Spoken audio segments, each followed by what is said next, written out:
Welcome to ATOMIstudio's this evening's show, where we have Ola Wolny with us. And I'm personally so delighted to have Ola here. She's one of those first persons I saw on YouTube and other channels that really started something big going in my mindset and in my point of view. And her views of the moon and the Venus and all that gave me some sort of clarification and answers to questions I didn't even know why I had. I just never felt comfortable in being in those full moon or new moon ceremonies. And I was just always like, why am I here? I shouldn't be here. And then I heard Ola's stories about moon and Venus and few other things a few years back, and I was starting to understand that I had a good intuition about those. But Ola Wolny is originally an oil and gas engineer. She's originally from Poland, but lived years already in Norway, nowadays in Lofoten. And there's been some happenings in her life that led her out of the oil and gas industry and into these sort of like inner questions and what is this world and what is this reality we're living in. And she's been sharing that a lot in various YouTube channels, now today here with us. And yeah, just I'm just so happy you're here, Ola. Thank you so much. Well, thank you. That's very kind. Thank you for such a warm welcome. And hello, everybody from the north of Norway. Thank you so much for having me. We did meet in person, right? So this is a little bit more real than most of my appearances, because I have never met the host. So this was a beautiful time in Lofoten a few years ago. And yeah, I'm so delighted that you have me now in this setting. So really looking forward to tonight. So am I. Oh, actually, we have a beautiful question here. Is she the female Neo from the Matrix? Has anybody ever called you the female Neo? You know what? Out of the whole Matrix saga, I think I only watched the first one. Yeah, I just watched the first one, and I watched it very late. Perhaps I watched it when I was younger, but I don't really remember that. I did watch it a few years ago, maybe 4 or 5 years ago. I watched the first one properly. You know, I think I'm me, you know, a bit underwhelming, you know, I think I'm me. I think, you know, I don't really see the Matrix probably fully as the documentary as it is being pushed upon us. I very often you will hear me refer to the Avatar as another documentary, and I think that we are somewhere in between the two of those, where, you know, the sweet spot is. Yeah, you've been mentioning Avatar and the fact that the humans, like us, are the blue beings. So it's everything inverted as always. The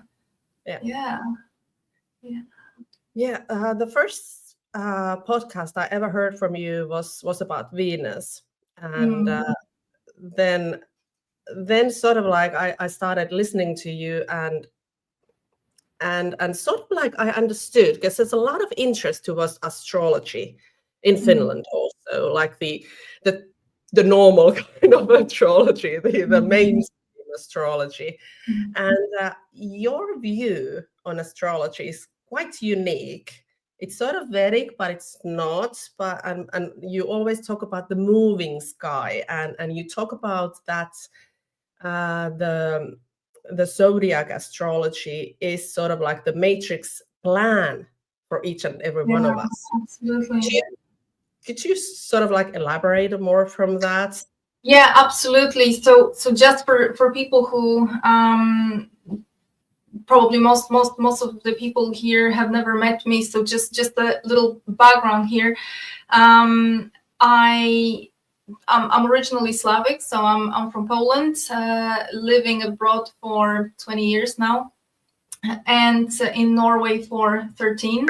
As Mira mentioned, so the background is oil and gas, but about 6 years ago, I got pretty much kicked out of oil and gas by the matrix, as I call it. So the circumstances in my life have pretty much organized themselves in a way that it was very clear that that kind of corporate matrix path is no longer available for me. And that was very not at the time, not that I knew that at the time, but from the perspective of time, I realized that it was very much about the fact that I needed to get a space for my own inquiry, and that's pretty much where I started putting certain things together.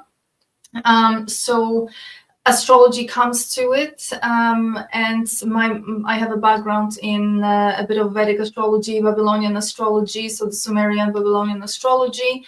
These are for people who are more into astrology. These are the sidereal zodiac astrologies, which means that they are based on the true positions of the planets and the stars in the sky, not based on the modern astrology on a zodiac, which is divorced from the sky. That's a falsity. So that's what you pretty much referred to there. And you see, astrology was just a part of the whole sort of inquiry and my investigation into the ancient mysteries, which partially probably stem from the fact that I come from a country where, the traditions, the wisdom of the grandmothers, it's still very, very strong. And that's how many of us have been quite lucky to have been brought up in and have been drawn to deep, a little bit deeper in that area.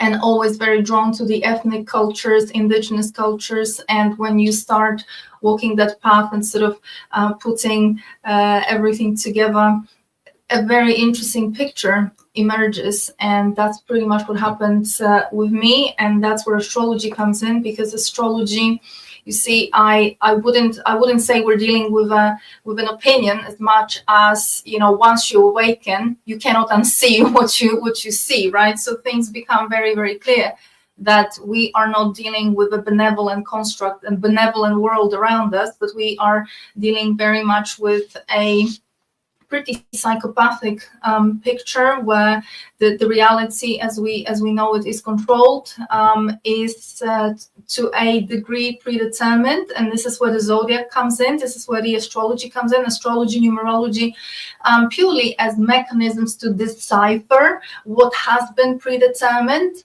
And the easiest kind of way to look at it is that if we truly had the freedom, and if we truly had the free will, like everybody likes to believe, astrology and numerology should not absolutely work.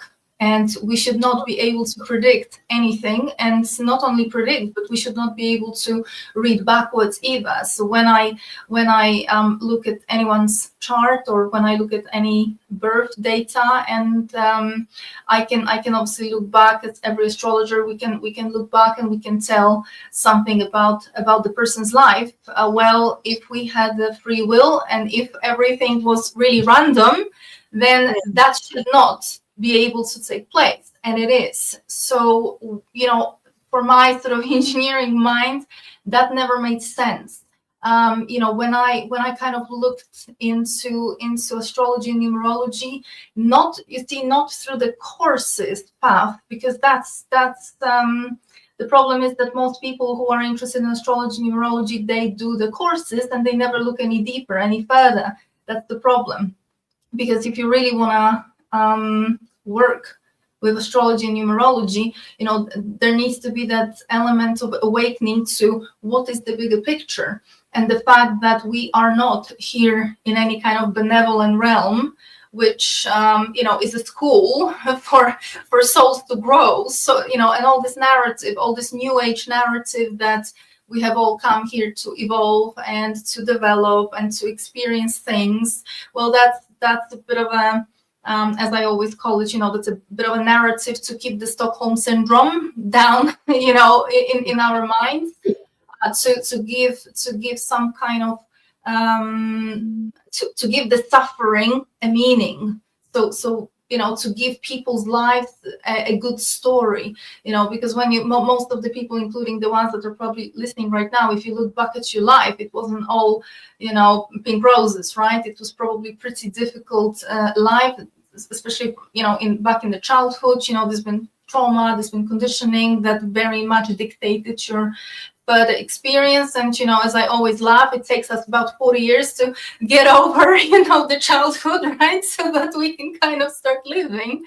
That's not really a normal, we take it for normal, right? But that's not really a normal, that's not a natural, optimal way of functioning and living. And when you look a little bit into the ancient texts, so dig a little bit deeper what's behind the astrology, numerology, well, the picture is not as beautiful as it's being sold to us, and specifically this was something that made me dig even deeper and pretty much expose the fact that astrology, numerology it's kind of like a mathematics. It's like physics. It is the way to interpret the system that has been put upon us, the reality that we have been placed into, and the fact that there's almost like a net, which a little bit like in a computer games, right? There's a scenarios that you can take. There is, a doorway that at every moment you can kind of take, and it's like a decision tree. But these are not unlimited options. These are very much kind of narrowed down, and you almost it's predictable what you're gonna pick, what you're gonna choose, and how you're gonna behave. And at any given moment, it's predictable because you have been conditioned. So you see, that's how it comes together, and that's pretty much. I have been shunned from the astrology community because I have started talking openly about the fact that astrology, numerology, it's a little bit like mathematics. You cannot say that they are bad in themselves, because they are just what they are. They give us the tools to interpret, but what we are interpreting, that's the issue. And I have been very, very vocal and very clear about telling people that, you shouldn't be trying to it's a really bad idea to live your life by running to astrologers or even a tarot reader, to tell you what's going to happen, or to tell you the future, and all these predictive prognostic methods, because this is not your plan. This is not your plan. This is the plan of the creators of this realm, the gods, the archons, right? As I call them, because it's pretty much how that looks, regardless of geography, regardless of religion. We're dealing with the same types of beings that are being referenced, right? So the archons, that's the Gnostic term for them. The gods, the Anunnaki in the Sumerian, Mesopotamian, sort of that Babylonian context. We have the gods of the Olympus. We have the Norse gods up here, right? So, but these are not some fantasies of people back in the day who were just a little bit silly, right? Which is pretty much what we get told about myths. That's not true. Myths cannot be any further close to the truth than what they truly represent. So when you kind of put that all together, and we also, where I come from, we also have a lot of fairy tales, and fairy tales, of course, everything has been already tampered with. Everything has been inverted. It's been stripped of the original context, and things have been replaced to serve the propaganda, to serve the agenda. But kind of when you know the code behind it, when you know the original meaning, then you start seeing a very clear pattern, and you kind of know how these stories have been literally inverted. Rule of thumb, invert everything, and then you will get the original story, and everything becomes consistent. So when you start looking at the indigenous accounts, at the indigenous stories, at the fairy tales, at the texts, scripture, etc., the ancient texts, and you kind of strip it of that overlay of the any kind of attempts to hide the true original version of history, then a very different picture starts to show up, and it's an astrology, numerology fit into that very, very clearly. It's undeniable. So yeah, for that reason, I'm probably the only one, the only person. I don't call myself, just to be clear, I have studied astrology, but only as in a sense of, I want to know what we are dealing with. I do offer some readings, and I did readings in the past, but only as a way to, let's have a look into your code, but let's name it clearly what we are looking into, right? So I do not offer any predictive astrology, never, because it's all about you and us escaping the influences of astrology, not delivering against them, against the plans of the gods. So you see, this is where I come from a totally different angle, and it's not a very popular angle because people make big money on this, right? So here I am coming and destroying the business. There you are.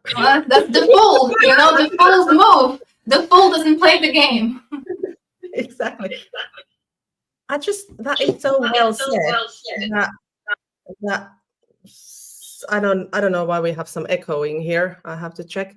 But like, free will does not exist because astrology works.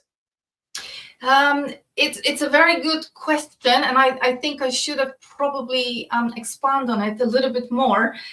Free will is hijacked in a sense. It is hijacked by the conditioning, by the programming. It is hijacked by the fact that this whole construct that we are talking about. We are under the influence of very, very advanced technology. So the energy of the planet, the energy of the moon itself is fake. So this whole construct, the energy of the planet has been hijacked. It's been sort of tweaked by these beings to of the planets that obviously I'm talking about the seven main planets that we're dealing with in the context of the zodiac. So it's almost like a filter has been set against these planets. So the energies of these planets, when they come to Earth, they are already distorted. We're not dealing with the original energies. We're dealing with some kind of filter, and that affects us in a different way. So it's a mind control. You see, so the free will is effectively hijacked by mind control. So it takes, on top of that, there's only obviously so much that I can kind of condense into one interview. You feel free to check out some of my webinars. But another issue, a big issue here, is the DNA.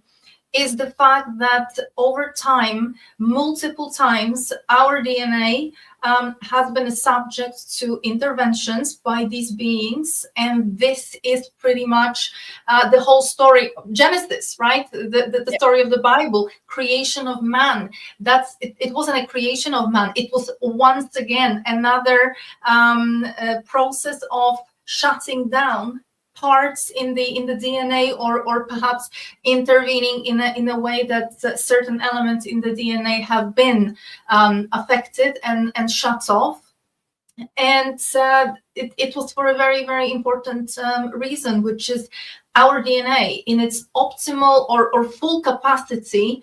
It wouldn't allow, we would not be able to be controlled. So it was absolutely necessary. And you see the gods, probably many people listening here, they know the stories that these gods, Anunnaki, or the gods created us. That's not true. That's not true. This is their version of the story. Remember, the history is written by the victors, not by the losers. So this is their version of the history, that they have created mankind. It's not true. The best what they have done, or what they did do is they intervened into our DNA to shut it down, to sort of numb the DNA down so that they could control us. This is what happened. And that's a process that took place several times. And one of those moments is what we know as the story of creation of man in the Bible, right? So the whole Eden, Adam and Eve. By the way, the whole story of Eve, it's still a story of a woman remembering, despite the fact that the DNA has been shut down even further. A woman talking to the serpent. Remember that the man never gets to speak to the serpent, because the serpent is no Satan here, right? The serpent obviously gets a very, very bad marketing. So always remember to invert, right? Whenever something gets a bad marketing, probably worth a look. So serpent gets a very bad marketing, but the serpent effectively stands for a few things here. One of the things being obviously the reference to the DNA, and one of the things also specifically in the DNA, the serpent and the movement, the vortex movement of the mitochondrial DNA. Mitochondrial DNA, which is that part of the DNA, it's like a powerhouse for the cells. So it's the mitochondrial DNA, if you look into the genetics, it actually looks like a circle.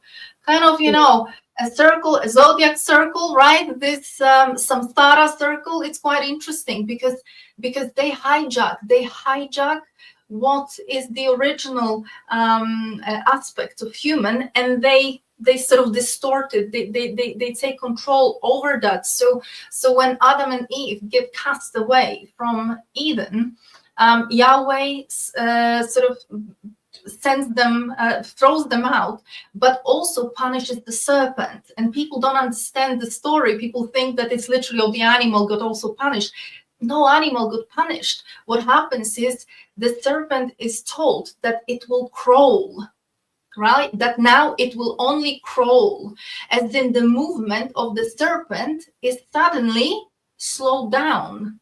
The vortex that we should have, so the high vibrational serpent energy, the vibration, the vortex that we should normally have within our DNA is collapsed. That function is collapsed. It's slowed down. So the DNA becomes more static, not dynamic. It is still a vibration, absolutely, but big parts of the DNA are being switched off, and the vibration is being sort of tampered down. And you see many cultures, including you guys, right? In Finland, the Sami people of the Lapland, right? The people as well. A lot of people in the Slavic culture as well, in many cultures, the Native Americans braid hair, right? And when we braid hair, this is not because of the obviously beauty sort of industry. That was never the point. But you see, when a woman braids the hair, and this is why back in the day a lot of women would wear the hair braided. That was a signal. That was a signal to, well, everybody else, to other women. It wasn't sort of that the woman was seeking recognition or anything like that, because so many women had this knowledge. But it was kind of out of respect to that old day wisdom, that the woman had the secrets. She knew the secrets of the DNA. You see, these women, they didn't have the university education like these days, right? But they were amazing, wise women with this true wisdom, that was kind of passed down in line from grandmother to mother to daughter, and etc., which spoke specifically about, you see, when you look at the braids, right? It's like the DNA, the strands of DNA, but we have 3, and in the DNA we think it's only 2, but there is one thing missing, which is that energy that causes the vortex. So that's the collapse function of the serpent after yet another intervention into the DNA. So if the DNA was working in an optimal way, there would be no way to control human. There would be no way to override our free will, and to have any level of mind control over us. You know, I don't want to make it sound technical or technological, because what's really behind it is something that I call feminine alchemy, which is very much based on biology. Our sort of construct as biological creatures, as biological women specifically, because I refer to the alchemy. It has nothing to do with any kind of nonsense of, you know, the kind of teachings that you can find out there in the New Age, etc. No, this is very much based on biology, the hormones, the very much hormonal construct of a woman, the fact that we happen to have a certain concentration of certain hormones and certain levels, etc., which makes us able to produce so-called secretions, like, you know, if you write that word and kind of have a look at it in English, you get two words in there: secret ions. And that's pretty much sums up, you know, the beautiful, magical kind of science behind our bodies that we have been, I wouldn't say stripped off, because you see, there's one more movie I kind of want you guys to, maybe if you like to look at, because it's an amazing movie. I watched it probably twice, and the first time I had no idea what I'm looking at. The second time it was a whole different experience. And now I don't remember the title of the movie, but the movie, Jesus, maybe afterwards I will find you the title. But basically, there is this woman, her child goes missing, and everybody around her tries to tell her that the child just never existed, that she or she lost him, he died, and she doesn't believe that. She doesn't believe that. And she, on her way trying to find him, she meets another man who also lost his child, his son, but the memories have been wiped out, but not in her.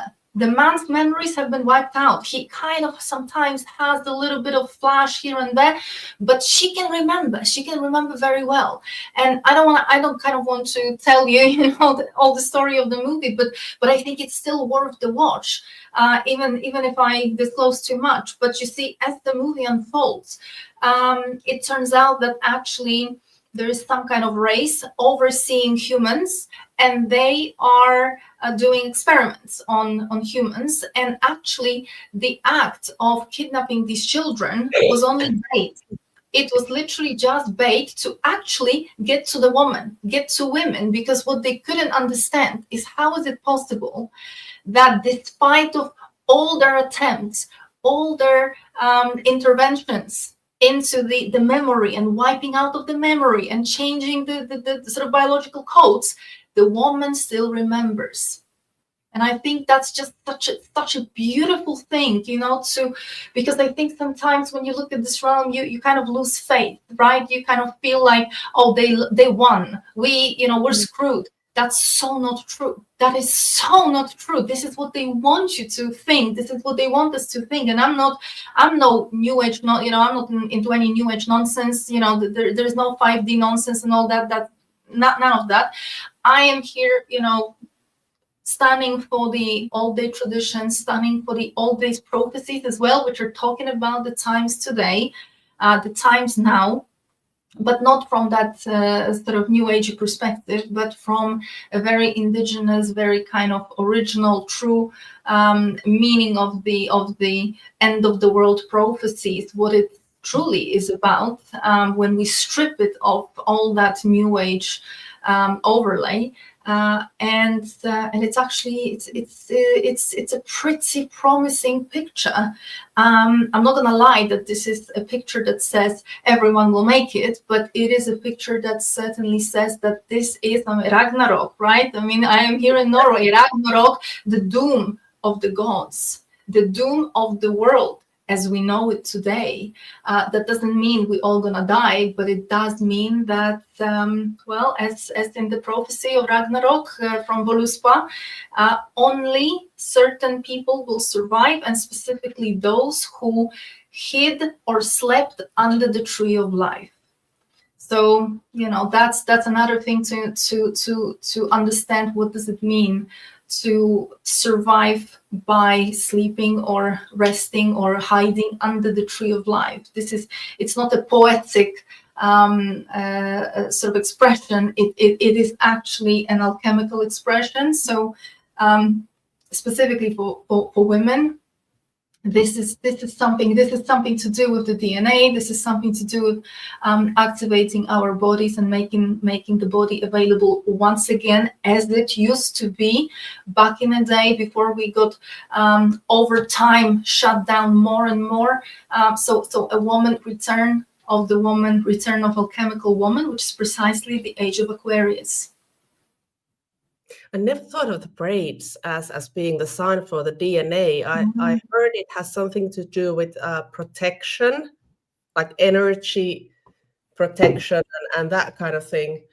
But like hiding, like showing in plain sight, that I still remember. Yeah, absolutely. Yeah. I mean, you see, whenever I hear those kind of very high level, lack of details ideas, you know, the braids are about protection. Yeah, but like everything is about protection, right? Like you can literally say everything is about protection, but what does it mean? How does it truly work? So I like to go a little bit further. You know, is it about protection? Well, in a sense it is, but not in a sense like you're gonna braid your hair and you're protected. No, because if you don't have a connection with the field, if you're not connected to the sort of raw field, then you just made a fashion statement. That's it.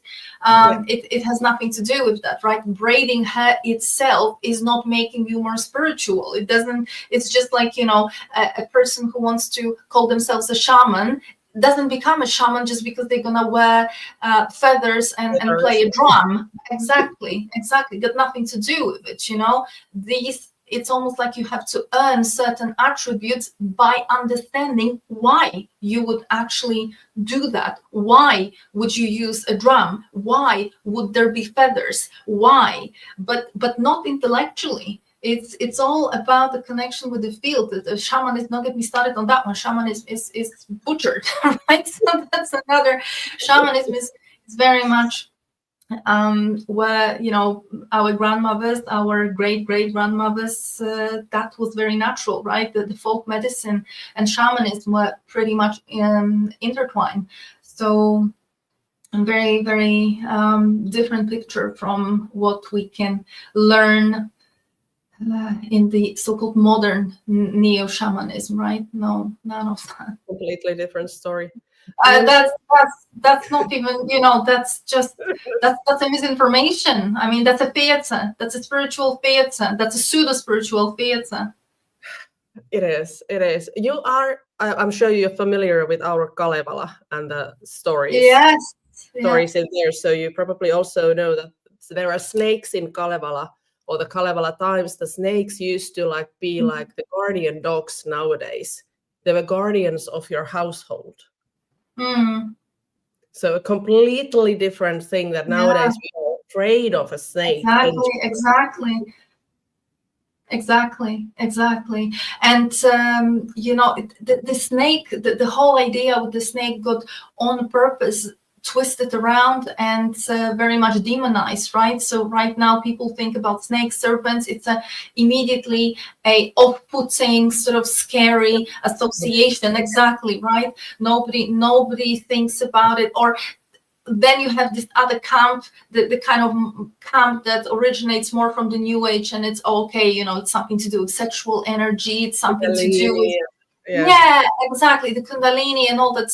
But that's also very often totally mixed up and misunderstood. And this, you know, what I like to mention when we're talking about serpents is the myth of Medusa Gorgona. So the woman with snakes, with serpents as her hair, who would turn a man into stone just with one look, right? But again, the snakes, it's not the wisdom. You know, even saying that snakes stand for wisdom, that's a very big simplification. That's kind of, I see that as, you know, people who haven't really gotten to the level that we're talking about, they will kind of simplify it, make it more shallow, and reduce it to just wisdom. I mean, this is like sort of a term to just dump everything into, but no, the serpent energies, there's much deeper connotation there. It's not just the DNA, but it is to do it is also to do with the connection of the woman to the underworld and the certain energies. Mind you, right now here we are on the 22nd of December, and everybody out there, you know, thousands of posts out on Facebook talking about return of the sun. No, this is not about return of the sun this time now, whether it's the Christmas or whether it's the solstice. It's not about return of the sun. It's very much the mysterium of the underworld. So everything is happening in the underworld. It's kind of, the underworld is like the cooking pot. So the serpents later, when the spring comes, or when the spring starts, or even before the spring starts, the serpent energies from the underworld start rising up, and when they hit the surface of the middle world where we are, spring fully bursts out right into our realm. So the serpent energies linked to creativity, creation, not creativity, creation, but not in this kind of very flattened sense that it gets mostly spoken about out there. Very alchemical, very deeply alchemical, and much deeper meaning. You know, I really like some of this wisdom. It still lives in the ethnic groups, in you know, the Slavic people, the Sami people, the people of Siberia, the different sort of the native Americans, etc. I'm not saying it's only native people, but the trouble is, I think that mostly in the West, when you start talking to or start talking about spirituality, effectively you're dealing with this pseudo spirituality, you're dealing with the new age, you're dealing with people who have been not really, you're not talking to the original tradition, you're talking to some kind of book version, channeled version of interpretations. You don't even know from where. You know, this is where this whole cult of the moon came from as well, right? I mean, when you challenge these women who participate in some kind of moon ceremonies, new moon, full moon manifestations, whatnot, when you kind of ask them, so, you know, where does it come from? Does that come from home? You know, is that what you observed? Is that what you brought out from your family home? Is that what your mom did? Is that what your grandma did? It never is. It never is, because it never was. You know, the moon, and many indigenous people know that, right? That the moon, for example, the Sami people, and mind you, I unfortunately experienced as well that the indigenous people, they also can be very much infected by the new age already, because it's so spread. But in the original teachings, the moon is never benevolent and the moon is never feminine. So the moon very much, and even since, you know, you're in Finland, I am here in Norway, the reindeer, right? The reindeers, when we look at the pictures of the Santa, right? We have this picture, you know that we have the moon, right? The big full moon, and we have the reindeers flying across the sky with the sledge and the Santa. So first of all, of course, there is a male figure. That was not a male figure to begin with. That's also an inversion. But the reindeers I'm interested in, because reindeer up here up north are very important, and they are not only important because they guarantee survival, right, to people who live here. They are much more than that. This is a spiritual animal. There is great reverence to the reindeers, and the reason why that whole picture, probably everybody has that embedded in their head, right? The reindeers with the sledge across the full moon. So when you look into the what's actually happening with the reindeers in the winter, the ones, and those reindeers, they always have antlers, right? In those pictures, the reindeers with the antlers in the winter right now in December are females. Or they exist, yeah. But it's females. It's females. In Finland they don't even exist. It's a little bit different, like different races of reindeers. I worked with reindeers last winter, and Finnish reindeers, they drop their horns, the antlers, in September the latest, because they can't dig their food from under the snow if they have their antlers on. Of course, in areas where there's less snow, then they can keep some of the antlers on, and the females have the antlers also. Sorry, my voice up, like losing it for obvious reasons for a couple of minutes. But I just came back, right? A few weeks ago, I came back from a trip up north to the Sami territories here, Finnmark, the north of Norway, so border with Finland. So that area, Kautokeino, Karasjok. I spoke to the Sami people extensively about exactly those things, and yes, they told me, you know, the females, they still have the antlers, and then they will lose it a little bit later. So the ones that we actually see in the picture are right? I mean, you talk about the ones that would lose altogether earlier, right? Yeah. But if anybody has antlers now, it's the females. So the female reindeers are very important, because the female reindeers, so you see, imagine that picture. There's a lot of animals in the animal kingdom that are aware or sort of spiritually aware of the influence of the moon, which is negative, and they try to protect this web of life on Earth, and us humans. They try to, such as wolves, for example, protect us from the influence of the moon. So the reindeers literally flying across the moon. The whole point of that is that they are trying to block the influence of the moon, that's literally mind control type of influence of the moon onto humans, onto this realm, because Christmas, this time of the year, right now, as we are right now in it, is about and I haven't really heard many people make references to that on the internet, but this is very much, and it's always been, about the connection to the big bear and the little bear up north, right? The polar star, Polaris, sending codes, sending energies down to our realm, and this is a very special time for us to receive that. So the reindeers, the wolves, they are blocking the influence of the moon, so that a woman can receive into her womb these energies. And the wolves howling, mind you, right? This is another picture that we get, the moon, the moon and the wolf howling to the moon. If you follow a little bit, if you dig a little bit deeper into those traditions, back from the Slavic countries as well, we obviously have that. The wolves is trying to scare the moon away. And some of the wolf-like dog species as well, they also, like the Alaskan Malamute or the Huskies and all that, they also howl. They obviously have a little bit of that, maybe not the genes, but specifically there is that kind of protective aspect there. And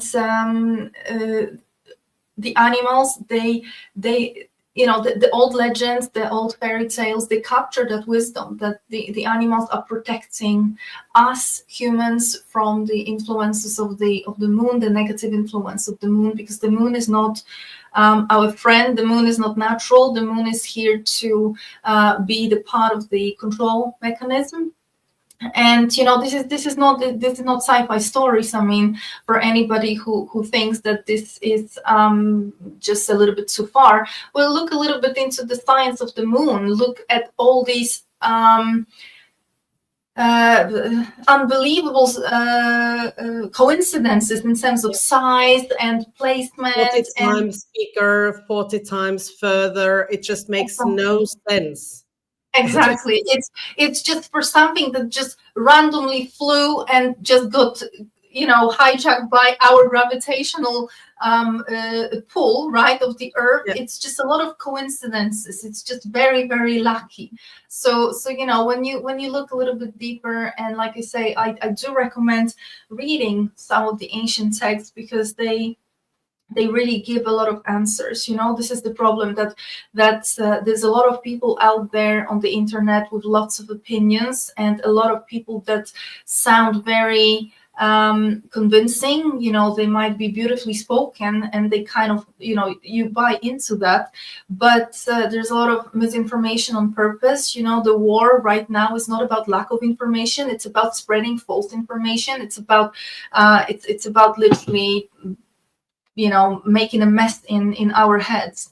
So not many people out there are actually talking all the way to the original wisdom. Not many people even know what that was, right? So people are just repeating these false narratives, and then it gets shared and multiplied and recycled, and we're drowning in nonsense, and and information repeated 1,000 times just sounds like gospel at some points. Unfortunately, this is part of the programming.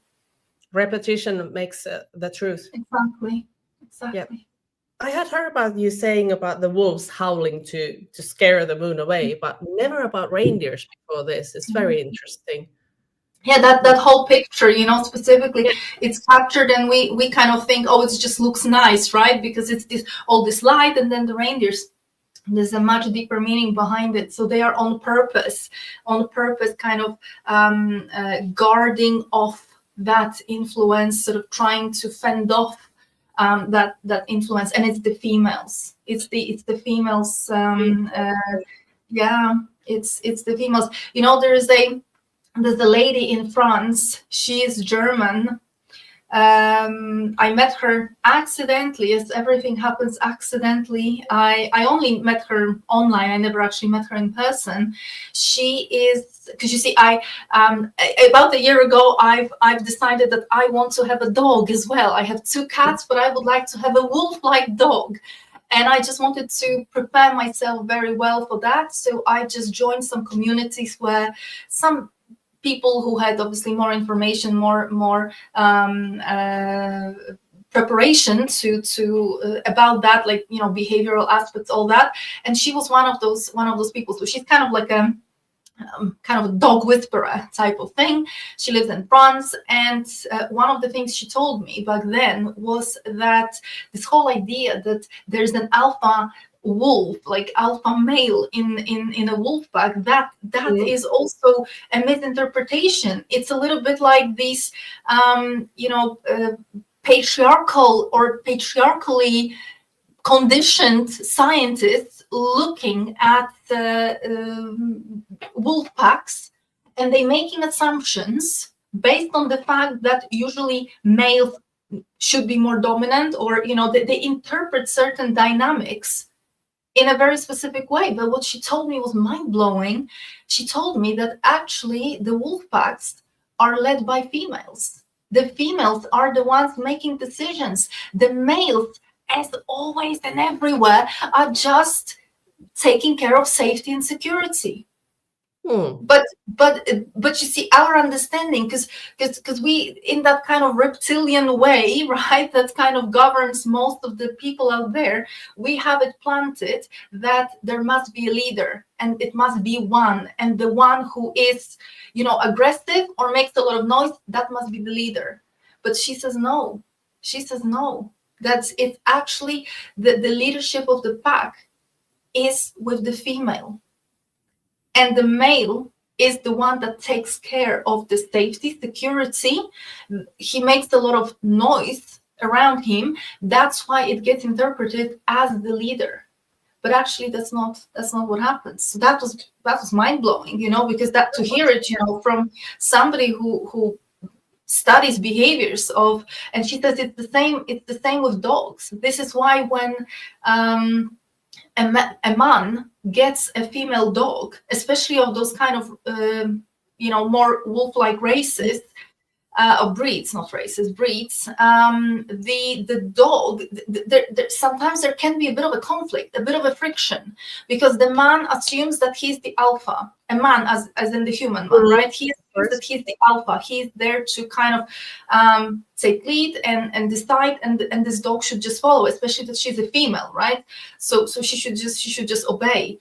But if that female, it all depends on like how many, what's the breeding, like how diluted all the genes are, but if it's still there, very often there is friction, because that female, she has here that spiritual leadership. She's not trying to be stronger than him, but she knows she's very often more connected to her instinct than the male dog. So there is a friction because she can sense more, and she will move to follow that kind of the instinct, right? And the person, especially if it's a man, because then there's like, I'm the alpha here, I'm gonna decide. There can be, if they don't understand the behavior, if they don't understand what's going on, it can end up looking like they have a dog with problems. So this lady was telling me that she very often helps in those kind of dynamics. Her specialty are dogs with problems, and there are no dogs with problems. That we are the problem, So she translates the dynamic. I might, if somebody maybe has a dog or has wants to get some help, I can also. I mean, I can just drop her name, but I don't get anything out of it. So just a really nice lady. Actually, no, that's another thing. If you don't mind, Ola, could we go a little bit further on the moon and the Venus thing? Because she's saying that she would love to understand better, because moon is my friend. She loves the moon. And this is often the case in Finland, that people are very much into the moon. They just. But you see, the people are into the moon everywhere. Okay, people are into the moon everywhere. Pictures are nice of the moon. Since we are small, we're told that the moon is beautiful. It looks beautiful. Look how it shines. Look, it's beautiful. It's amazing. But what does it give you? What does it give you? Do not attribute, do not force attribute things there. What does it mean? It's my friend, right? Like what exactly does it mean? I mean, I cannot undo, I cannot convince someone. I'm just gonna ask you why is it, what makes you think that it's your friend? Where does that truly come from? Just because it looks nice, just because the light is there, it's one needs to kind of think a little bit. This is what I said earlier, right? That the whole New Age is based on this whole idea that the moon is there so that if we make some kind of rituals, or if people make some manifestations, etc., they are getting those things from the moon. You're just binding yourself more and more to the matrix, and you have to understand something. When you make as I call it, when you make the pact with the devil, you are not going to get nothing. You are going to get something, but you're gonna lose your soul. That's the exchange, It's not like you're gonna get anything. You are going to get something, Matrix doesn't totally deceive you by not giving you anything. It gives you to keep you hooked. But the price is the soul. The price is the soul. So my point is that, when you start sort of removing yourself from that influence, when you start realizing what the hell is really going on, and sort of taking certain steps, your life doesn't get easier. People think that getting out of the matrix means you just sit there and nothing influences you, nothing happens to you, life is just perfect because you're out of the matrix. Life doesn't get easier, at least not immediately. It doesn't get easier. It actually gets much more difficult, because then you're gonna be punished and you're gonna pay the price for trying to leave this, this sort of craziness, right? This whole sleep, this sleep, the mass sleep. You're not allowed to leave that. So the moon.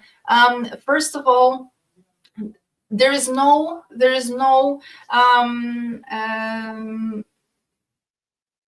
if you look back into the history, into the indigenous stories, into the ancient texts, the moon is very clearly sort of demonstrated to be the one that is fake, that is false. It's been fashioned into the sky. It's not natural. It's been put there by whom? By the Anunnaki. Read the Enuma Elish. Read the Sumerian tablets. The moon has been fashioned, Hermetic text, Nag Hammadi. The moon has been fashioned into the sky. By whom? By the gods, not by some kind of source or whatever you need to have as an external force above you, but by these gods.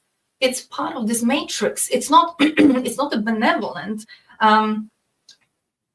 body or being. It's been put in place for what?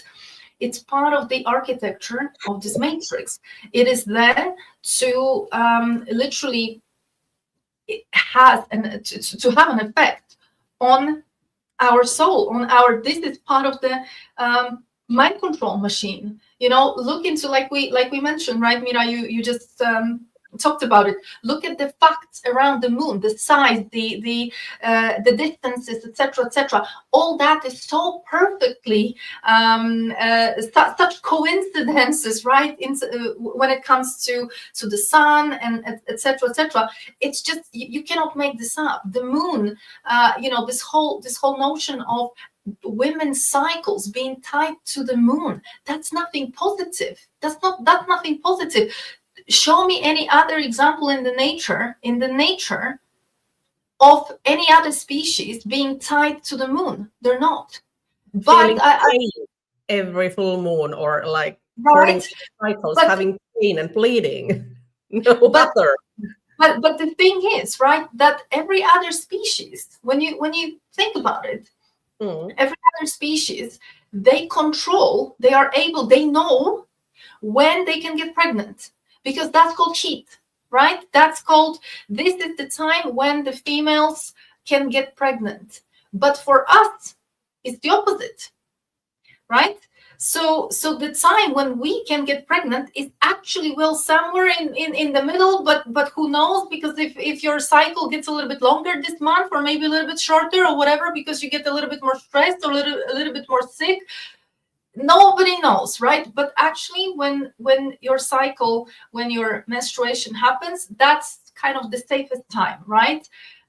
Okay, so where is the nature equivalent of that? It doesn't exist. And all the other animals, right? Their sort of cycles are tied to the cycles of nature, as in spring, summer, so that the offspring can survive, right? But no, us women, well, it's 13 times a year. So, and you have to understand, and that this is not a natural aspect. It has been planted in your mind. You have been convinced by things being repeated into you 50 million times that women follow the cycle of the moon, etc. That's not true. That's the result of the moon having the effect and having exactly that kind of effect on our body. But back in the day, when you look a little bit deeper, the celestial body that was observed and the reverence was given to that celestial body was Venus. Not in a sense that people were praying to Venus or anything like that, but Sumerian tablets tell us very clearly that Venus was created sort of as a quintessence of that feminine essence, feminine energy, not human feminine energy, but sort of quintessence created by other species that were at that time. I don't want to really go too much into it because that's a long story, but basically the Venus it's almost like capturing the essence of the feminine creation energy, like the mother, kind of the mother energy, or yeah, for the lack of a better word. So when you look into Venus and into cycles of Venus, into the number of days that Venus is in so-called retrograde movement, which is 40, and mind you, the number 40 is such a magical number, right? It shows up everywhere in the Bible. 40 days in the desert, 40 years in the desert.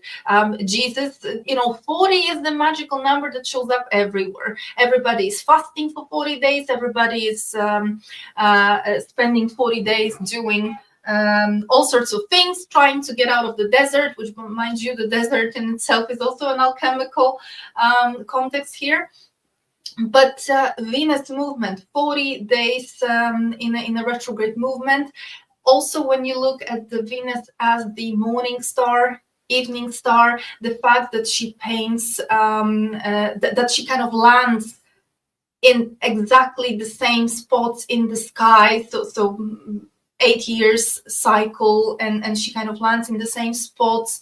The ancients were actually observing Venus. It wasn't the moon. And Venus, when you look at the Venus movement, the pregnancy of a woman, the term of pregnancy of a woman ties to the time that Venus is a morning and an evening star. So if you add up those days, you get the sort of duration of pregnancy. So it's not the moon that has been setting these things. It was Venus that was mirroring, or perhaps we were tied up to certain cycles of Venus. But you see, that's exactly where yet another inversion happened, or should I say mimicking, because the propaganda, a very specific attempts for this establishment, these matrix controllers, to make sure that women, especially in the time now, do not wake up, do not start connecting with the right energy versus the wrong energy. Of course that they totally, I mean, how many of you watching this know what I'm talking about regarding Venus? How many of you know that in the ancient times Venus was observed? And Venus ties to our pregnancy, right? Venus ties to a lot of those sort of mystical, alchemical aspects, right? Whether that's the number 40, etc., etc. No, you will tie it all up to the moon, because there was a propaganda that was put in place to shift your attention from Venus onto the moon, and nobody ever questioned that. You don't ever question that. You just took it. You just took it and run with it because it was fancy, because people want to, remember that about the 90s, probably late 80s, 90s, that was the time when people started sort of coming back to spirituality, started to look for a little bit more out there. And people were kind of looking for just something of meaning, something like almost like a symbol. So it was amazing for the establishment, right? For these beings and their middlemen here on Earth, to create narratives, to create all sorts of religions and spiritual movements, etc., to capture people and give them something of meaning, but in a way that would effectively distort the truth, and it would kind of take you down the path where you continue to feed this system rather than know the truth, because nobody's asking, right? Nobody. I mean, I know how it was, because when I years ago, right, when I was kind of starting to look into that, of course I was also drawn by this whole moon thing. I mean, I was never really, I wasn't really vibing with the moon, but I was swept by this whole current of, well, we that's what we do, right? It's the moon. We do moon rituals, and that's how it is. We don't do sun rituals, but we do moon rituals. Interesting. Well, the moon works for the matrix, the sun doesn't. So you see, I just really advise discernment, and I advise to question everything. And if you have such strong beliefs and all that, why don't you question that? You know, if we are really awakened, if you are really here for the truth, then question everything. You know, then let's not go with whatever sounds sexy or gives me a spiritual identity or gives me something to, you know, tell my friends at work that I've been participating, because it, by the way, boosts up what? The ego? Well, that's deep matrix. That's deep matrix, you know. Really, really wanting to be so deeply spiritual is a function of ego. We are spiritual because that, I mean, that it is what it is, right? But needing to perform it, needing to take part in some performances, which, by the way, do not serve anything other than tie you up to the matrix. You know, how is your life? How is your life? Look at your life. You know, are you healed? Is it perfect? Is it great? I you know, the results are what really tells us, right? If how something is working for us. Exactly. It's not helping. It doesn't matter if I do something on the full moon or at the new moon. It's not making my life any better. No, it's just the matrix telling me to stay put. Just be.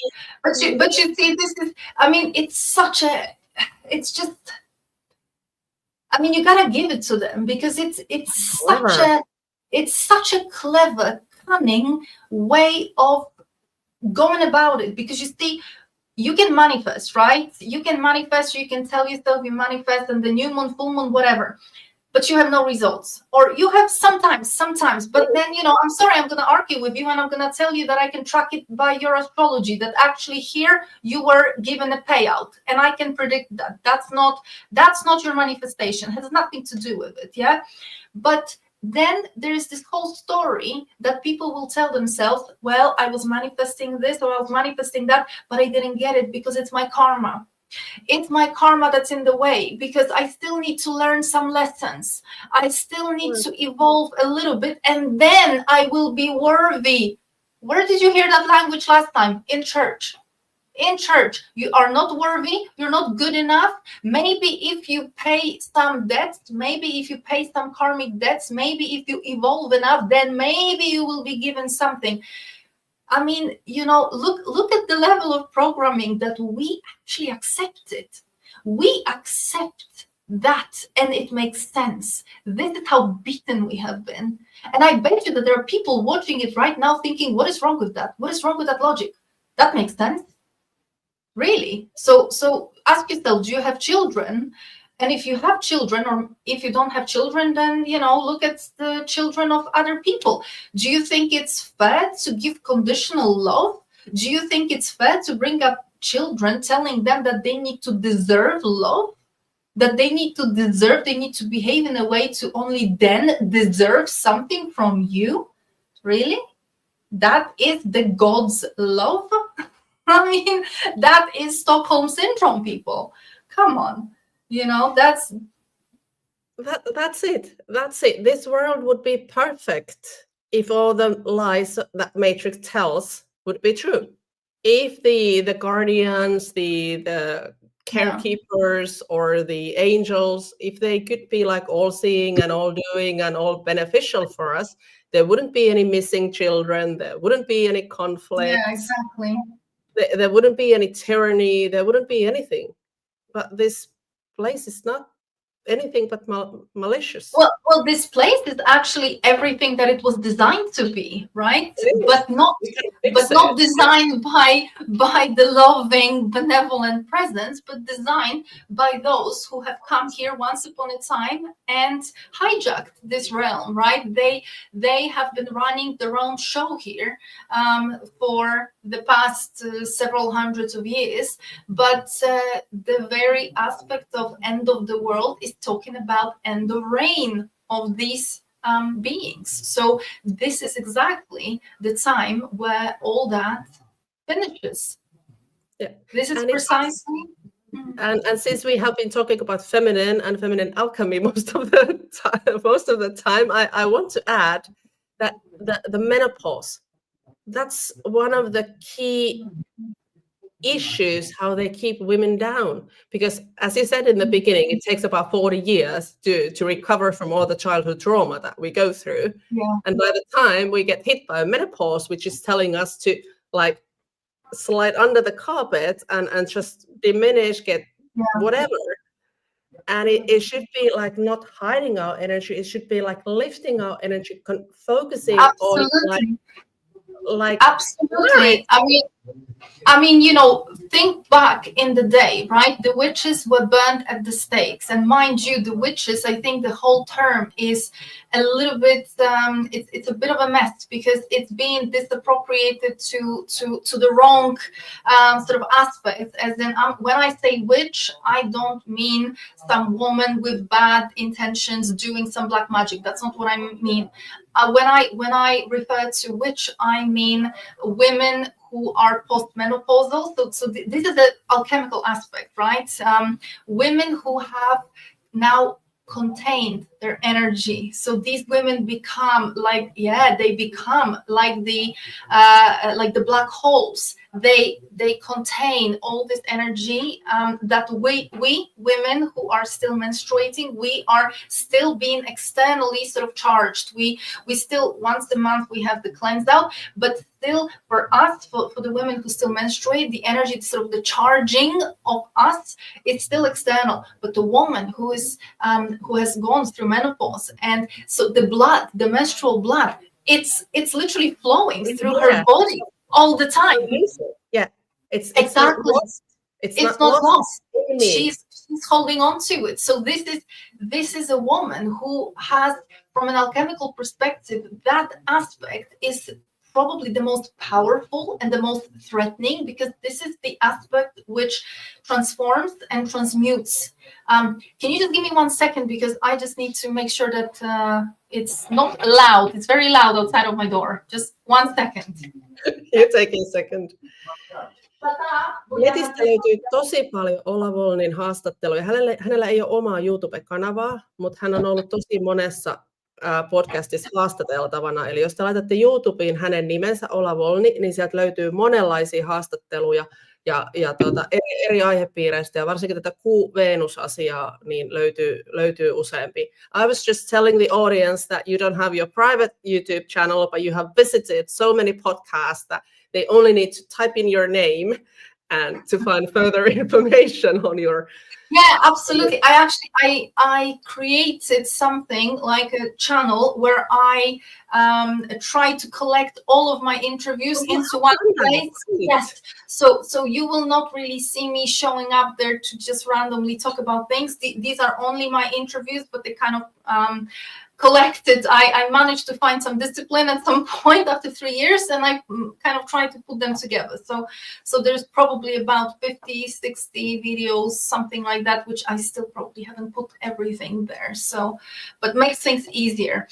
But coming back to the menopause, you see, it is very important. I want to stress it, because probably, hopefully, there will be some women right now listening who are at that age, and I want to stress it really, really strongly, that ladies, you are the most powerful. I'm not saying that a witch in an alchemical context is related to age only. No, it is not, because all of us, in terms of alchemy, we need to have access to all the three alchemical aspects. However, a woman post-menopause, she kind of becomes the embodiment of that witch aspect, and that is the most powerful aspect. The witches have always been persecuted by the state, by the church, because they were dangerous. Because a witch, not by doing some magic. You see, you need to understand, the witch that I'm talking about in a context of alchemical aspect, it's a context of literally the energy. It's a context of your hormonal system, your hormonal composition. But if it is buried under trauma, if it is still buried under a woman being bitter and angry and unhappy and, everything else, right? Then that alchemy cannot really come to the surface. So that this is precisely why patriarchy and why this world, which is not by accident, but this is why it keeps us in this continuous perpetuated wheel of trauma, issues, unhappiness, fear, etc., right? So if a woman gets to that age and she's angry, she's bitter, she is, you know, she doesn't have joy in life, she doesn't really feel like she has anything to live for, if she is in a constant state of, you know, feeling dominated, or feeling like she needs to serve, or that she needs to prove herself, or that she needs to sacrifice, then none of the alchemy is going to be online. So you see, in effectively, and indigenous people knew that a woman, when she gets to that kind of age, so the 50+ women, they would be considered kind of the most valuable for the community, for many reasons, mostly the wisdom and the spiritual aspects, right?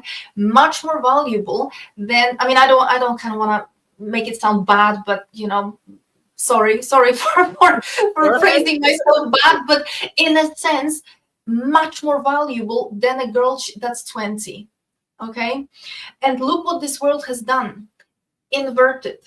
So the youth is being glorified, the youth is being pushed upon us, right, through all these, you know, let's inject ourselves with Botox, let's preserve that youth, you know, men don't want you older, men want you, you know, young as possible. If you are 30+, then it's over for you, you know, because men only wants the young ones and all that nonsense, right?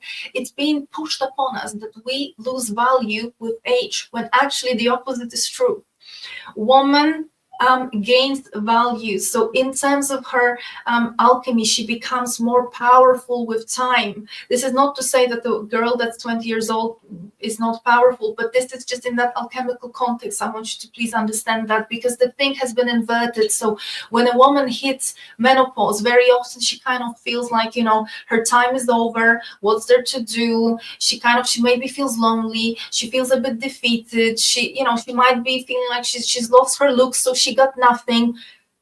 My oh my, this is the most powerful, amazing, beautiful time for a woman. You know, when I hit 40, I thought originally, you know, that I was gonna be like getting depressed because, you know, now it's the 40, etc. I've been, with every single year ever since, the older I've been getting, the more amazing I've been feeling. It's almost like, you know, you get older and you just feel more powerful. You feel, you know, more grounded into yourself. And this is how we need to be living. And this is precisely what is very dangerous. This is why we have all these agendas out there playing out, you know, with inverting, making women feel inferior if you are already past a certain age. The older you are, you know, all that kind of nonsense. So all that is by design. You know, it's all by design, because there's no need to go after those that are weak. So they need to go after those that are powerful and diminish them, right? Kind of squeeze them and make them feel worthless. It's always been like that. No new trick, right? No new trick here. It's not a new trick, and I'm so completely, like, I'm so with you in this, because the older I get, the more I know, and the more I know, I don't even want to know. I don't care. I don't care what the others think of me. Is my hair beautiful today or not? I'm here. I'm talking. I have my views, and etc. I just turned 50 2 weeks ago. Oh, wow. Happy birthday. So it's just that you keep growing older also. But it's just that I'm better, because I'm not so worried about everything anymore. Yeah. Mm-hmm.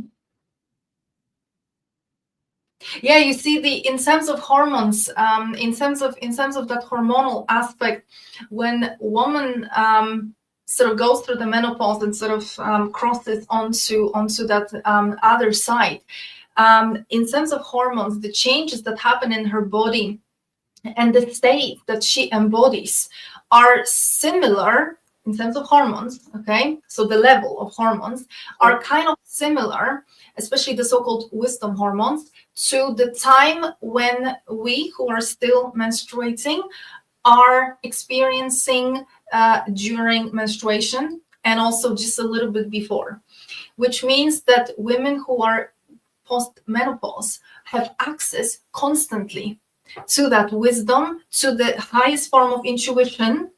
Because for us, you know, the intuition is kind of a little bit, it's a field, as in our field, the connection, right?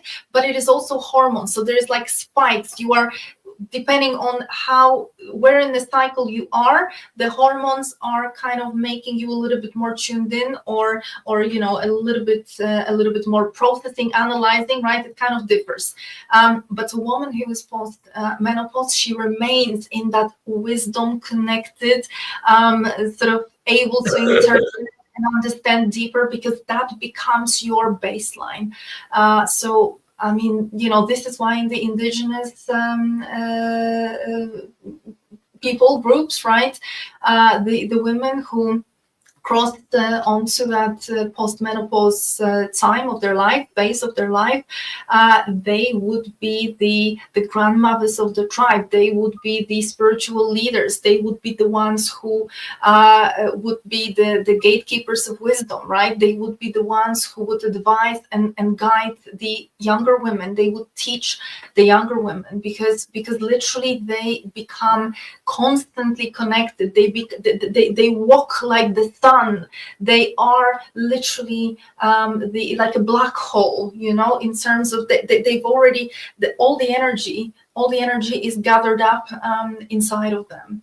So it's the womb, the cauldron, right? Remember those fairy tales where the old woman would be cooking the soup in the cauldron, right? And everybody was scared of her. Well, a little bit of twisting the narrative there, but overall, yeah, the patriarchy for sure should be scared of these women, in a sense that they do not have bad intentions, but just the mere presence dissolves low vibrational behaviors. It exposes illusions, it exposes behaviors, it naturally transforms the black aspect, which is connected to the witch, the black Madonna, right? The black aspect is the one that transforms, transmutes, that it turns lead into gold. That's alchemy, turning lead into gold. What does that mean in this language? Lead stands for the lower emotions, lower behaviors, into gold, the higher, the high vibrational, right? So she takes, she naturally, this is no rituals, this is no manifestations in intentions and all that kind of new age nonsense. None of that. Woman, by her presence, if she is truly in that state, and the state is called bliss, and bliss cannot be covered up by trauma. It cannot be covered up by, you know, shame, guilt, fear, bitterness, anger, resentment, sacrifice, you know, feeling unworthy, etc., etc. The woman needs to really stand in her kind of power and be really, really in a good place there. Then she naturally. Why? What does it mean naturally? It means this is how our system, how our hormonal system is created. It's amazing. It is amazing. And it feels amazing to realize that I have this power. Absolutely. So I just fully recommend everybody just stop worshiping the moon and all those weakening places, rituals, whatever. Just find it in yourself.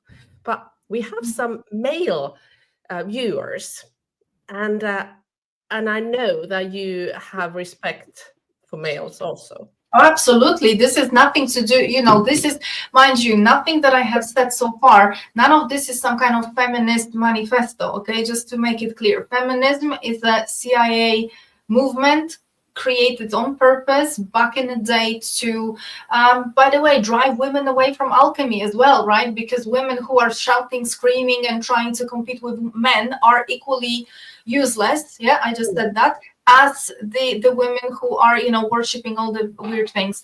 But because you are working for the matrix, because you're working for the matrix. So there is absolutely, from what I'm saying, there's no, absolutely not a shadow of feminism that's trying to speak through me. This is just me trying to bring back the context of the full capacity of a woman's hormonal system, of a woman's DNA, and the abilities that have been reduced to a very narrow spectrum in the kind of common knowledge these days, right? And the kind of mainstream understanding. But men have an incredible role to play as well. But it is the role that I think men feel very comfortable playing, and it's always been the role of the one who takes care, the one who defends, the one who creates the conditions for the woman to feel safe, so that she can kind of flow into her alchemy. So men's role is very, very important. And look at the distortion that happened, right? Both men and women. The distortion that has happened is women have been pushed into the subservient role. Women have been told that in order for them to be worthy or, you know, of value of some kind, right, they need to serve, they need to provide some kind of services, right, for men. And men, the distorted kind of aspect of men has been that superior, right, the kind of the one that rules and decides and all that, whereas actually even in terms of hormones, it doesn't really work like that, because when a woman is in that kind of state, in that kind of submissive and service-based, trying to solve his problems, etc., etc., etc., the man ends up slowly resenting her. At first, he might tolerate the service, kind of like a maid, but in the long run, I mean, guys, you know, ask yourself, if you have a woman who is running around you, trying to please you, trying to, like, you know, take care of everything, and then she starts nagging because she feels resentful. I mean, you know, let's face it, right? You might tolerate her because you get the services, right? But you're gonna go, you know, that's what happens. Men go and somewhere else, right? And look for that kind of connection, attention somewhere else. And I'm not condoning that behavior. I'm just saying what happened is our biology got flipped on us, and both sexes are acting outside of what we have been actually naturally created for. So when a woman is in that real element, she is the one who brings peace to the man. She's the one who brings spiritual insight to the relationship. To you know, she creates the space. A man is there taking care of her. A man wants to give to her. A man wants to do things for her, things that she will recognize, because she's not resentful, she's not angry, she's not constantly complaining, she's not nagging. You know, she's the very beautiful girl that he met, right? I mean, isn't it funny? In Poland, they say that when a woman meets a man, she hopes he will change, and when a man meets a woman, he hopes she never will, right? And what happens is the opposite, right? So I mean, this matrix is precisely trying to push us out of the very natural element that makes us, you know, work together and against them, not in some kind of organized way, but literally, if we are staying in those kind of natural states with our hormones, especially we as women, because we are the creators. We are the creators, right? I mean, it's the woman that needs to give birth to the child. And as it happens, there is a much higher capacity of what a woman can give birth to, not just physically, but as in sort of materialize into this world.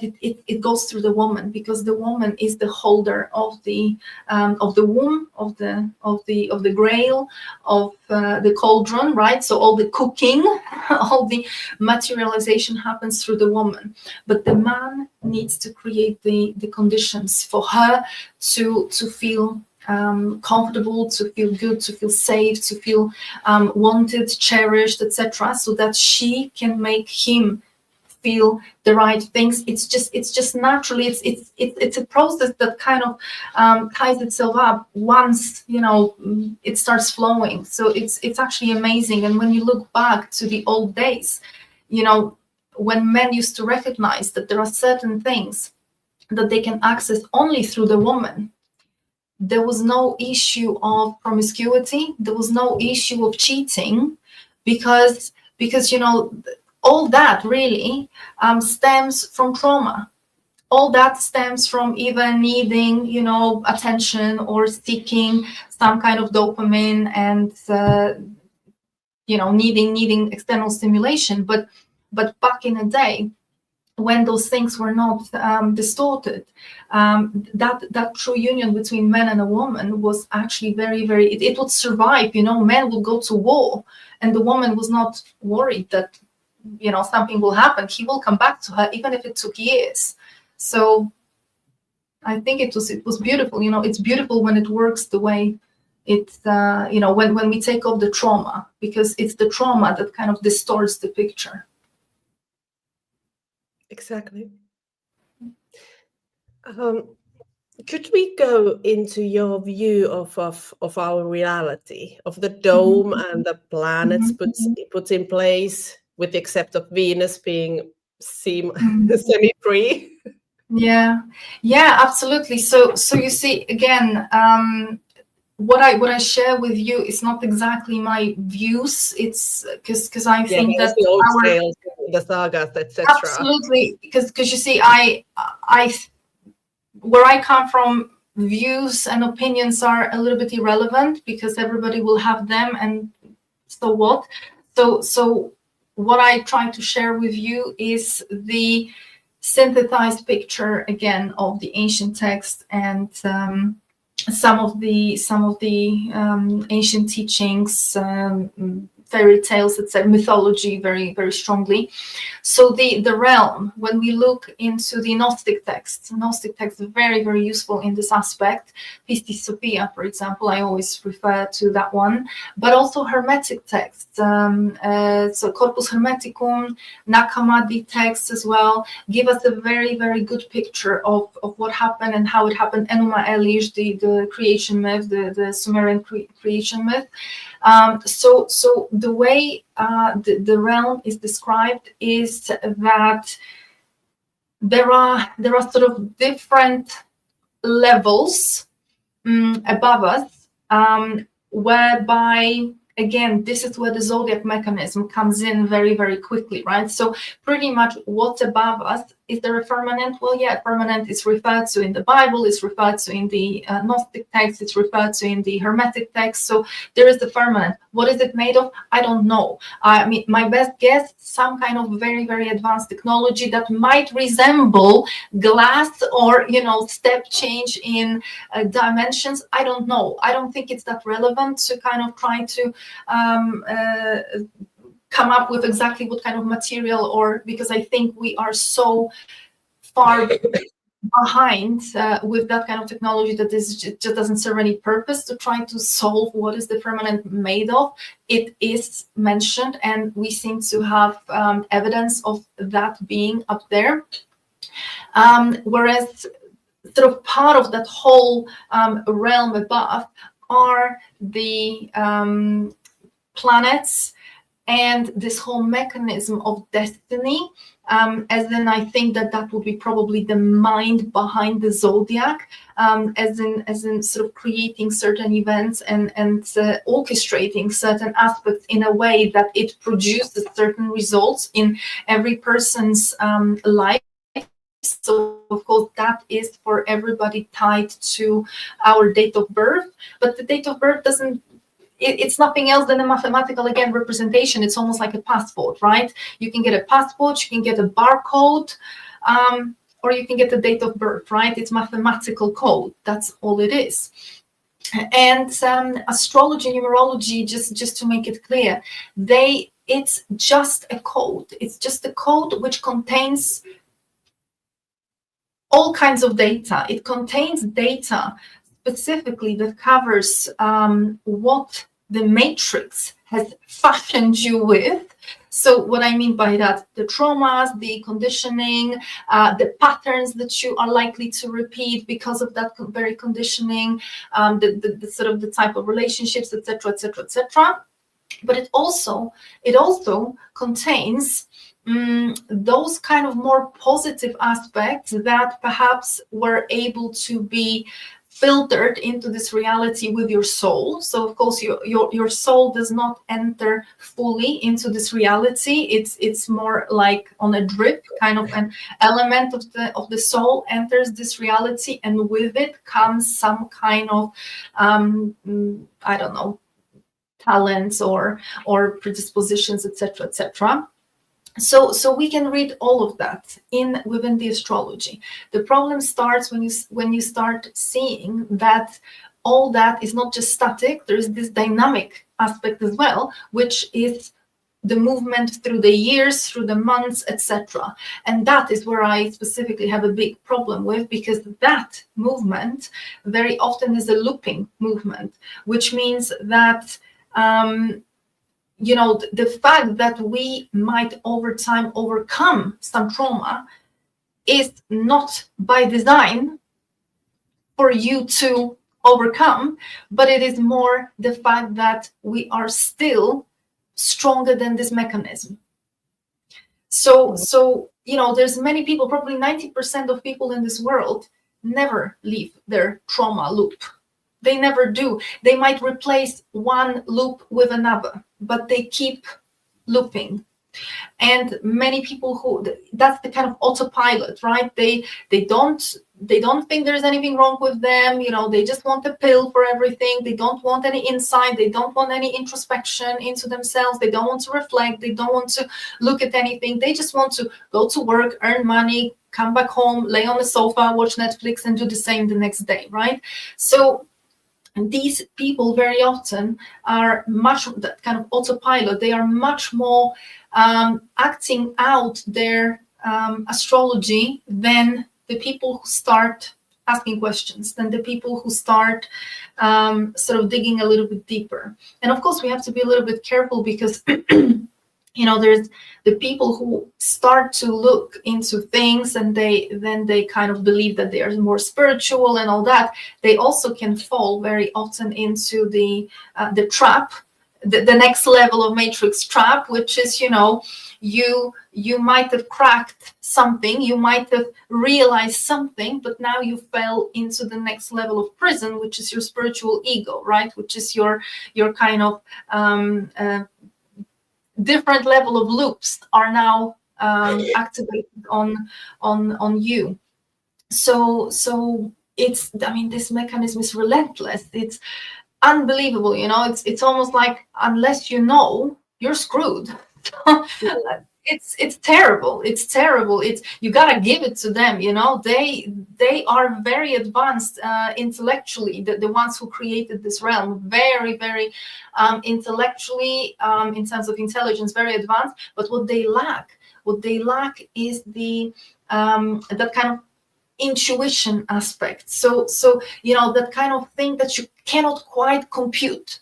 You cannot quite mathematically derive, they don't know how to crack that. Look at AI, right? Look at AI. AI is a prime example, exactly what we're dealing with.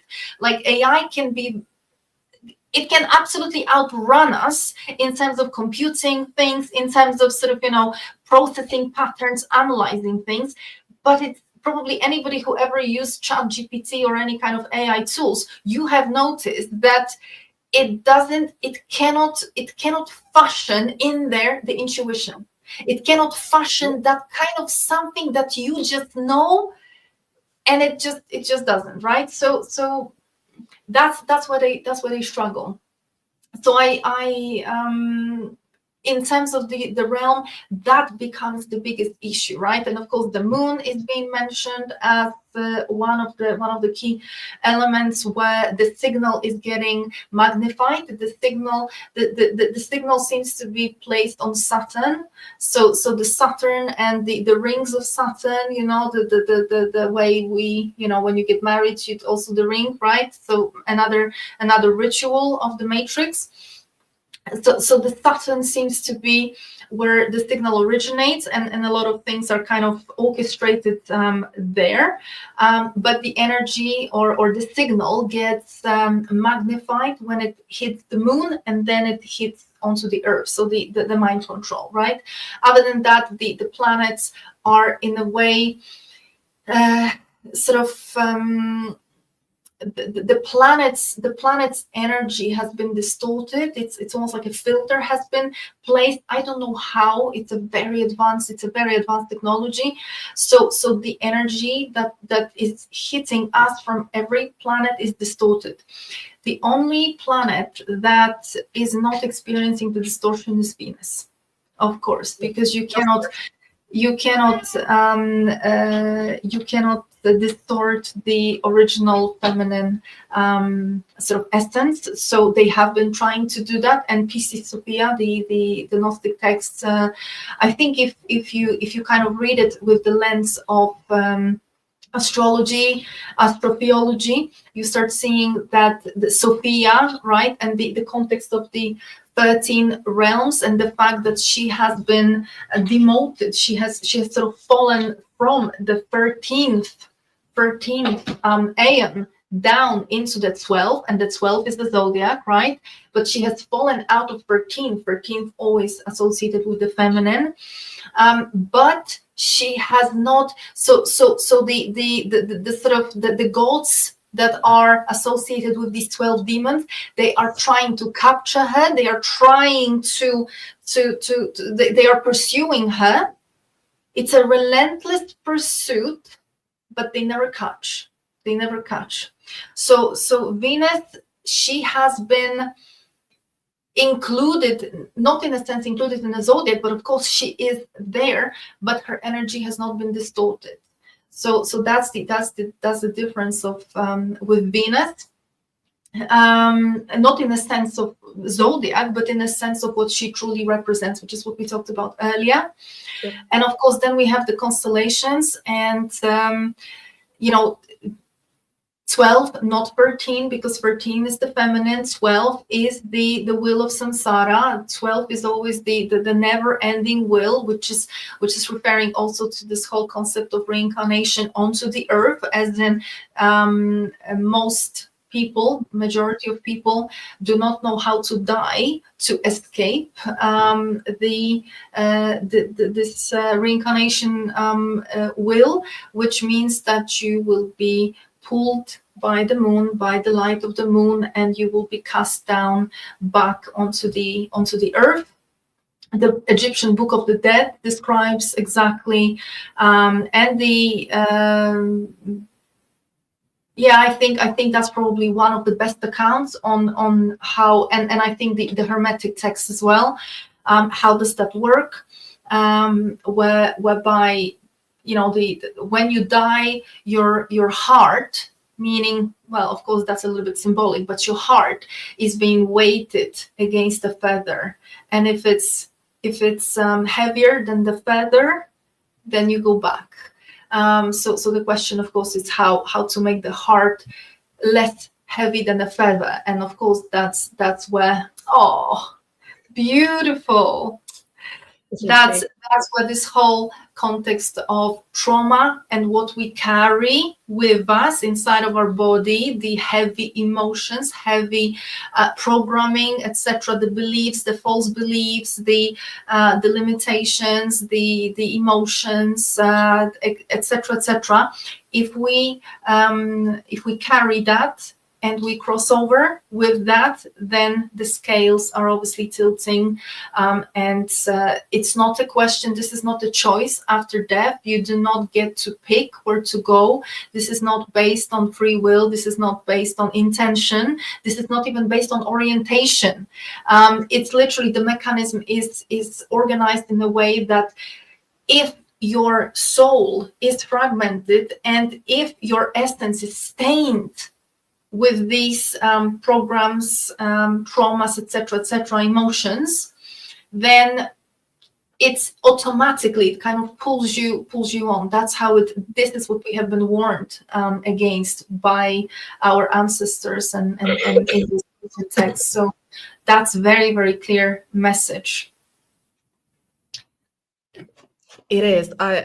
How to die properly. I had to wrote it down because it was just because that's what I've been trying to. I've done a few shows myself outside this arena about exiting the matrix, meaning not to reincarnate here again. And it's just it's not a very popular subject, I must say. People always come to me like, you're like lost your mind completely when I take it up. You know, if it's never for everybody. It's only for those who are actually ready, who are there, you know. I think that where we need to start is this whole notion of what does it even mean to exit the matrix, because I think that there's a lot of differing opinions about exiting the matrix. Anything from working from a beach, or, you know, running bitcoins, having all sorts of passive income. That's not that you haven't exited anything. Yeah, you have just made maybe your life seemingly easier. You know, it might be nice that you're just sitting there drinking cocktails and the bank account is taken care of. Great. But if you know, that is still if you organizing your life around the money, then you're still very much in the matrix. I'm not saying that exiting the matrix means you don't have any money. That's very, but you have to understand that money is a matrix tender. It is not. It is not sort of something that if we have a lot of, then we are good, right? We are out. No.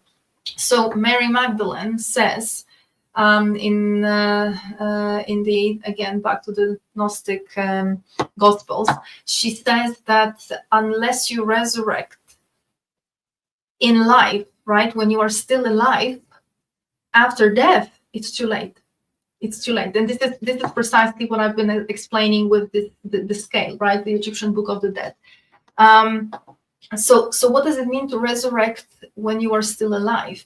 Well, part of the resurrection, women would be taking journeys, alchemical journeys into the underworld, but you cannot take a journey to the underworld because that's your willing, or because that's your intention, because underworld, you see, back to the text, descent, Inanna's descent to the underworld, right? The Sumerian text, Inanna's descent to the underworld, which is butchered and misunderstood.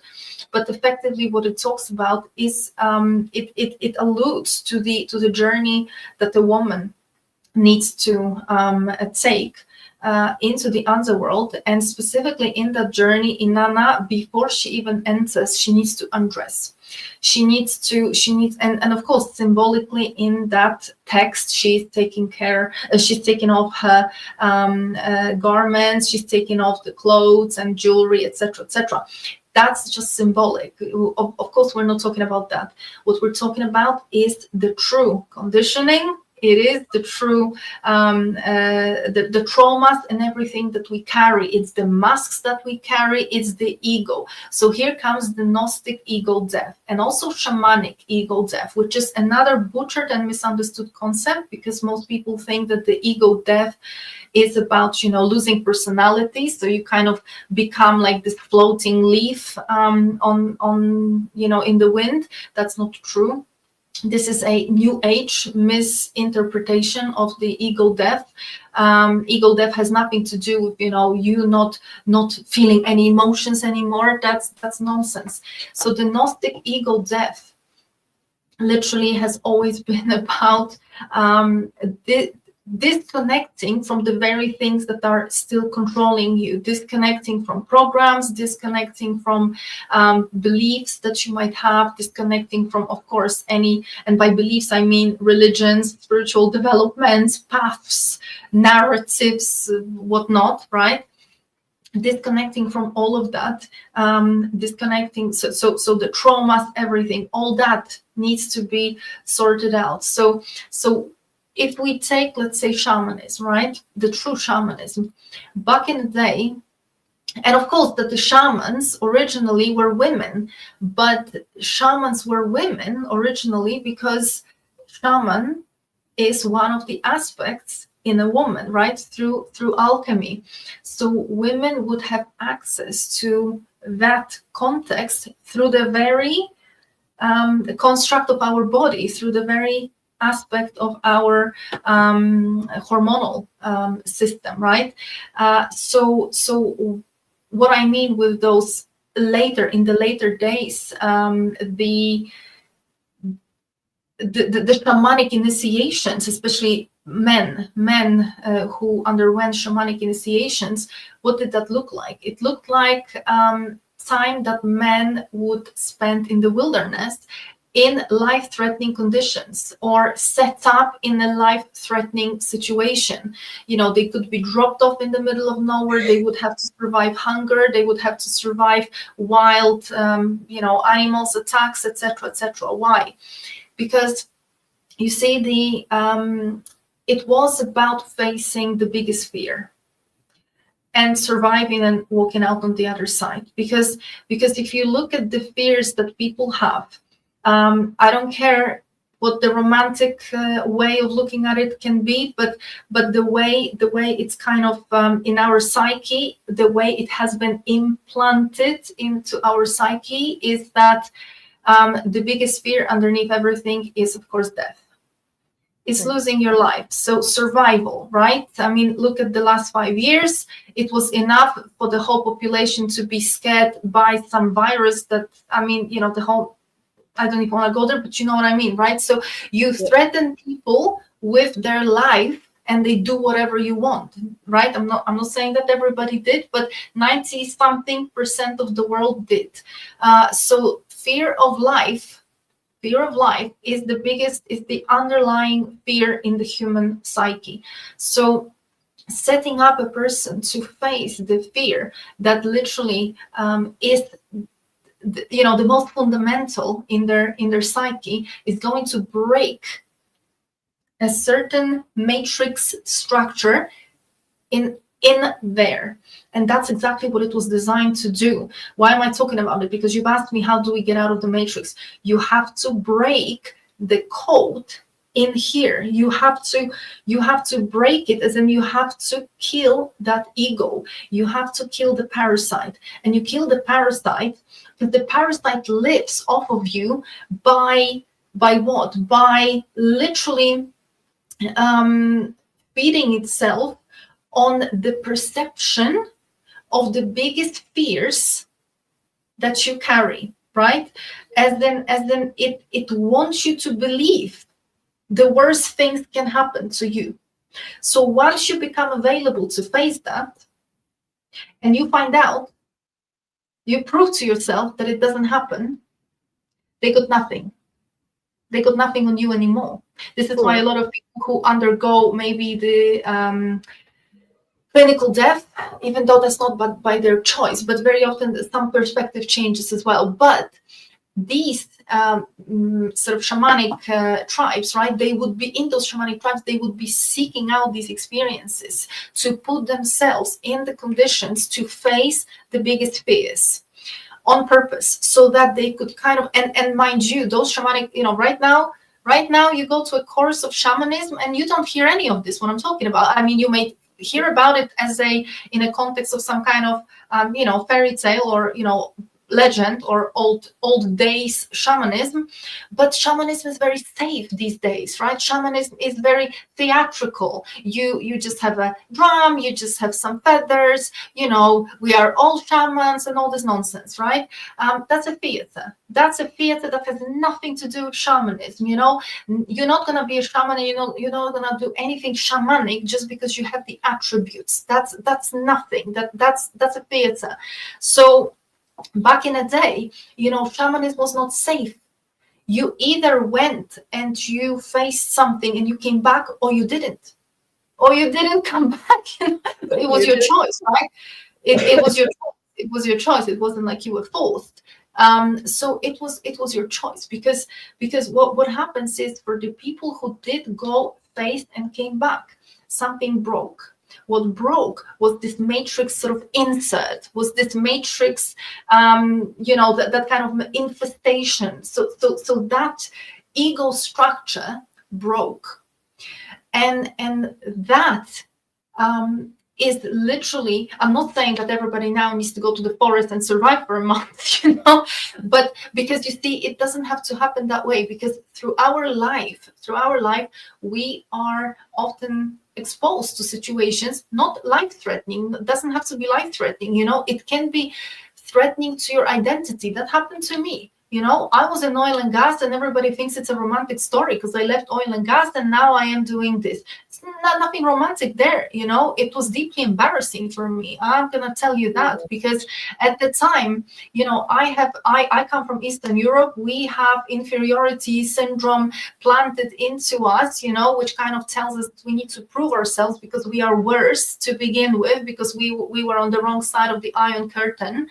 So we go to the West, and you know, why do so many people in the West like Polish workers? Because of the freaking trauma that people carry, you know, that they have to prove themselves, they have to overperform.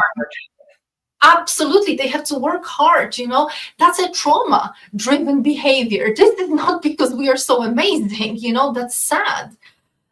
Gets taken advantage of. But you see, so I go to the West, and I believe that I have to prove myself, mostly to my family, or I don't know to whom, to me as well, right? Because it's all written into us, that I have to have this super career, and I have to climb the ladder, and I have to achieve, and I have to have the status, prestige, and everything. And I built my freaking identity around that.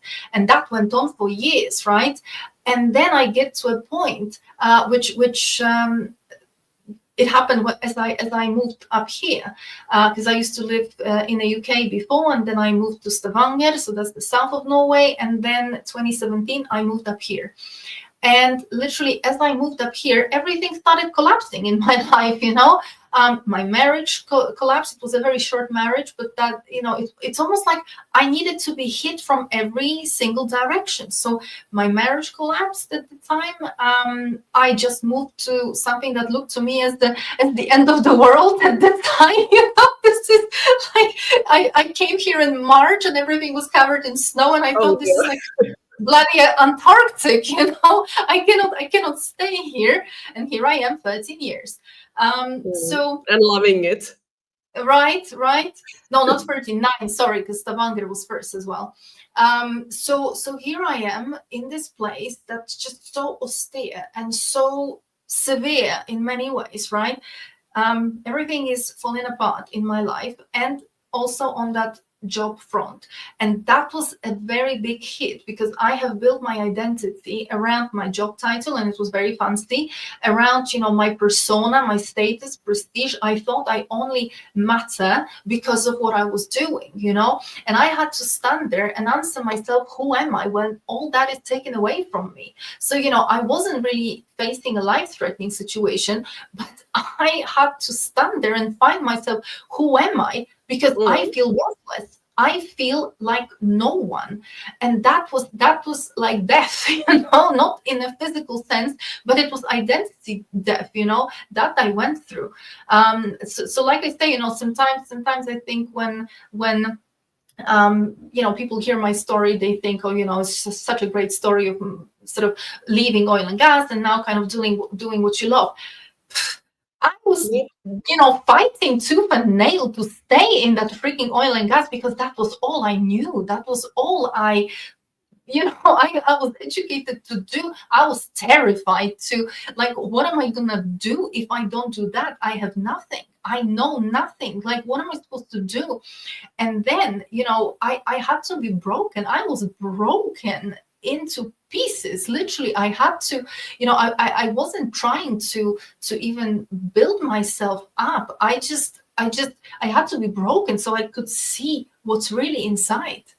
And that, so my point is that very often life will put you in situations, or maybe it was something from inside of me. Maybe it was something, because it's the 2017 that I always refer to. That 2017 was when that impulse came, right? When those energies, that's what the prophecies talk about as well. So the energies from the center of the Milky Way galaxy started coming to the Earth. This is no new age. This is science proved that long time ago. So there was influx of energies that started around that time, which the prophecies talk about, and many women changed their lives around 2017. Especially specifically the event that I'm referring to was in the fall of 2017. So perhaps there was some kind of impulse, some kind of energy that hit me, and I kind of was set on a way to really get out of that false structure inside of me, right? Or at least to start on that path. That wasn't the only sort of time that something like that happened to me. After that, I also had some other moments, but I think it takes one big hit for you to be really set on the way. But of course, it can be a death of someone, but it needs to be, or your own, right? But it needs to be something that literally threatens your identity. It not just threatens; it just takes it away. It pulls it apart. It robs you, because there's many people I know, of course, that are in corporate jobs, but they want to leave and they want to go and do something else. That's not that, because unless you are scared of that, unless you identify 100% with whatever that old world represented, and it's being taken away from you, then we're not talking about the same things, right? In whatever capacity it can happen to you. It can be divorce because you have identified with a certain life, right? Or it can be death of maybe a parent or someone else, right?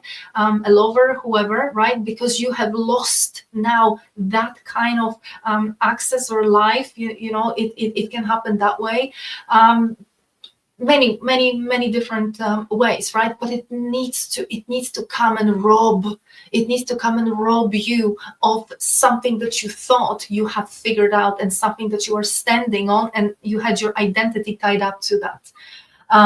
So that's like a shamanic initiation in a sense.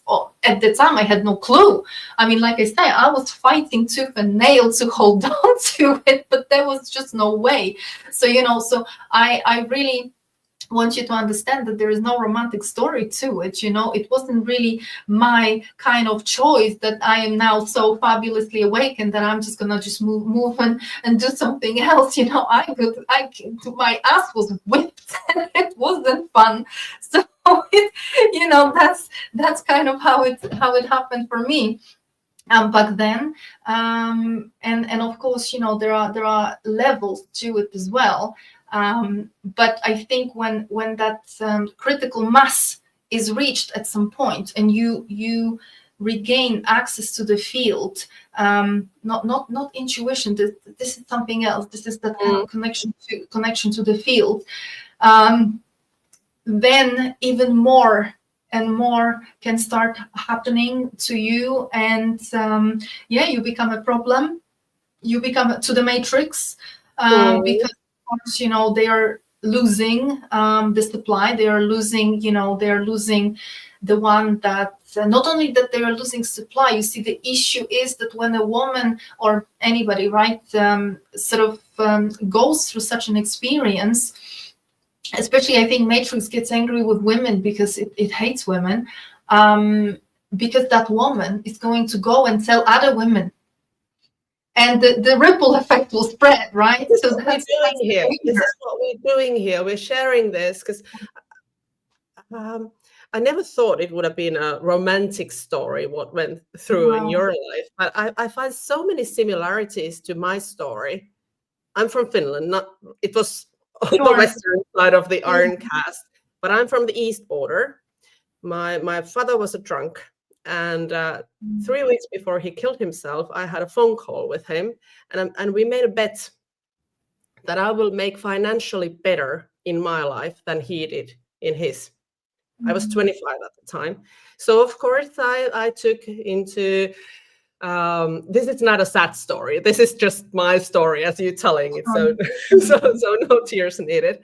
But like, I was working. I was really, really working. I had my titles. I had everything. And then in 2010, my life collapsed. I had been working in the medicine industry, and I got sick. I got very, very sick due to medicines. And the doctors didn't know how to cure me. They said that you can't be cured, go home and slowly die, basically.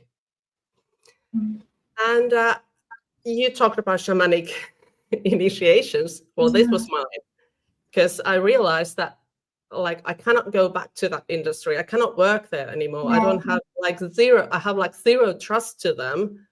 But it was the base of my, not only my income, but the base of my world, my way of thinking, my everything.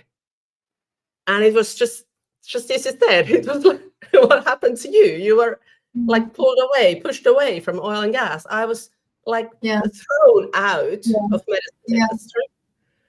And I continued working for marketing of big brands, etc. But like 2017, which you mentioned, the fall of 2017, there was a rupture at work.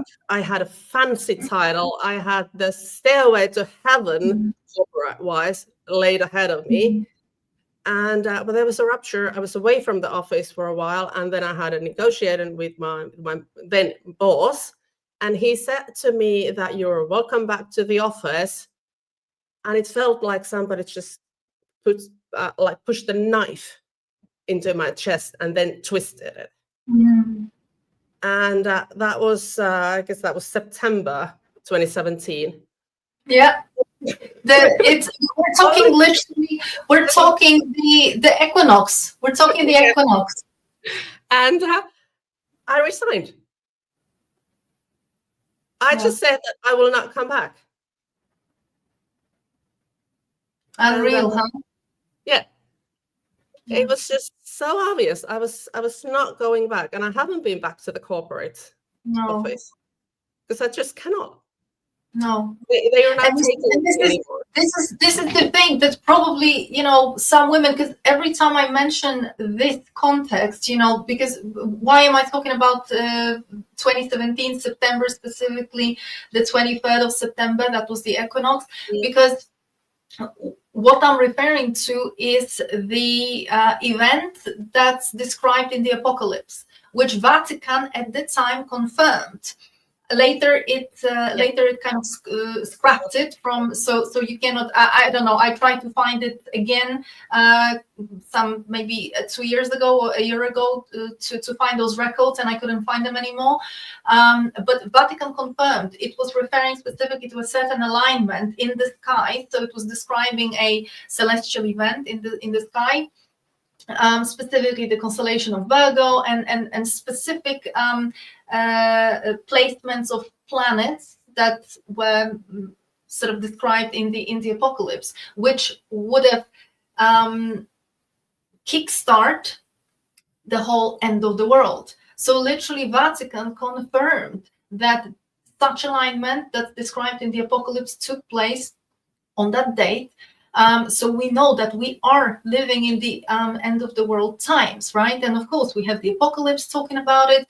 We have the Ragnarok, so we have the mythology talking about the end of the world. We have all sorts of different sources talking about it. And every single time I specifically refer to that date, to September 2017, as in that was the event that kickstarts the apocalypse, and specifically what happens on that date and what kind of energies, the influx of the energies from the Milky Way galaxy center, that's a black hole, sort of sending us the original, I call them sort of codes of life, as in energies that are activating our DNA, energies that are shifting the very energetic landscape of this realm, energies that have never been flowing before, because this is why it's called end of the world. It's end of the reign of these gods. So this is unprecedented time. This is unprecedented event. And every time I talk about it in some other interviews, I have women in the comments or later, they contact me and they say, you know what, you mentioned September 2017. Exactly then, or in 20, please don't be so hard on yourself that it had to be September. It could have been plus minus 6 months, It's the start of a great process that went on, and it's been going on for all the time, right? But around the time, a lot of women had some kind of life-changing, life-altering circumstances, event, situation that would have really sharply changed the trajectory of where they were going versus where they were sort of repositioned. So absolutely amazing stories, and myself as well, that was literally all that. At the time I thought nothing worse can happen to me. I just moved from Stavanger, from the south of Norway up here. So this is a new environment. I don't know anybody here. This is the bloody end of the world. Like, it's so far anywhere. Nobody, I don't know anybody. Nobody will come here. I have issues at my work, because that's where the biggest issue, right, started there. The relationship is going to hell as well. So literally I couldn't get the breather anywhere. Everything was falling apart in my life.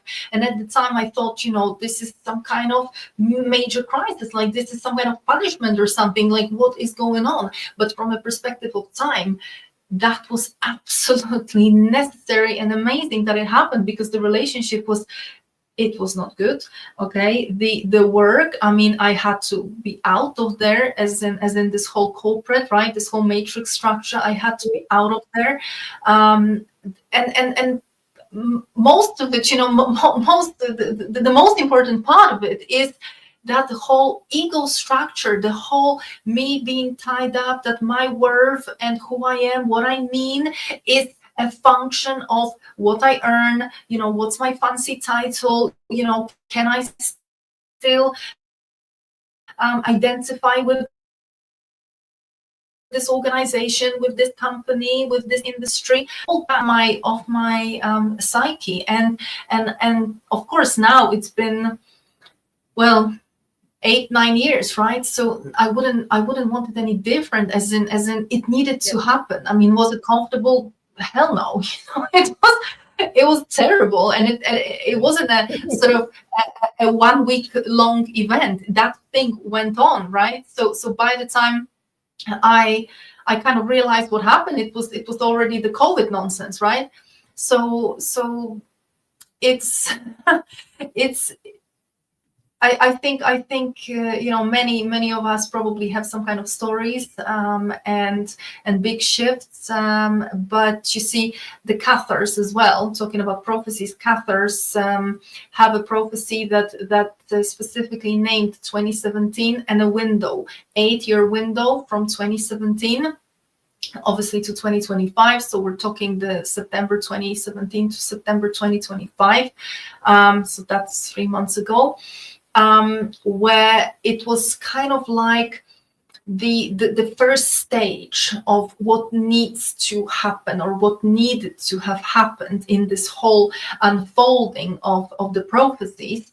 And specifically that window was it was a deciding window, because in that window, that was the time for the women that were being kind of cold. They were going to be shaken, and they were going to be this was not about being special. It was an activation that was coming from the inside, right? So it's kind of either you heard the call or you didn't. Right? I mean, that this is, nobody's special here. It's an inner process.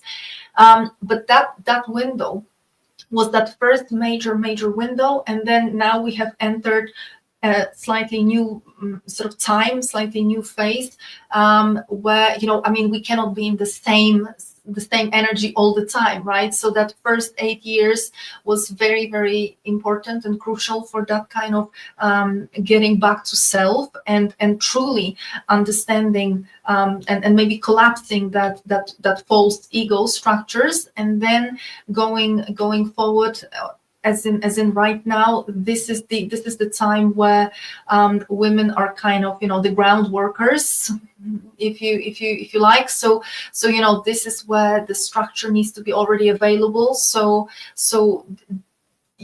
there is no women's circles to be had. There is no, women are actually very individual in what we do and how we do it. There is no rituals, there is no ceremonies, all that is new age, but there are certain things that women would do, whatever you are drawn to, but please strip it. I mean, if you still think that it's about the theater versus the content, then it's still the matrix talking through you, right? It's not the authentic thing. It's not the field talking through you. The field issues commands. The field issues commands which come to you as a sensation, as an instinct, as an intuition, and you just act upon it. But it's the field needs to issue that. It's not that you just,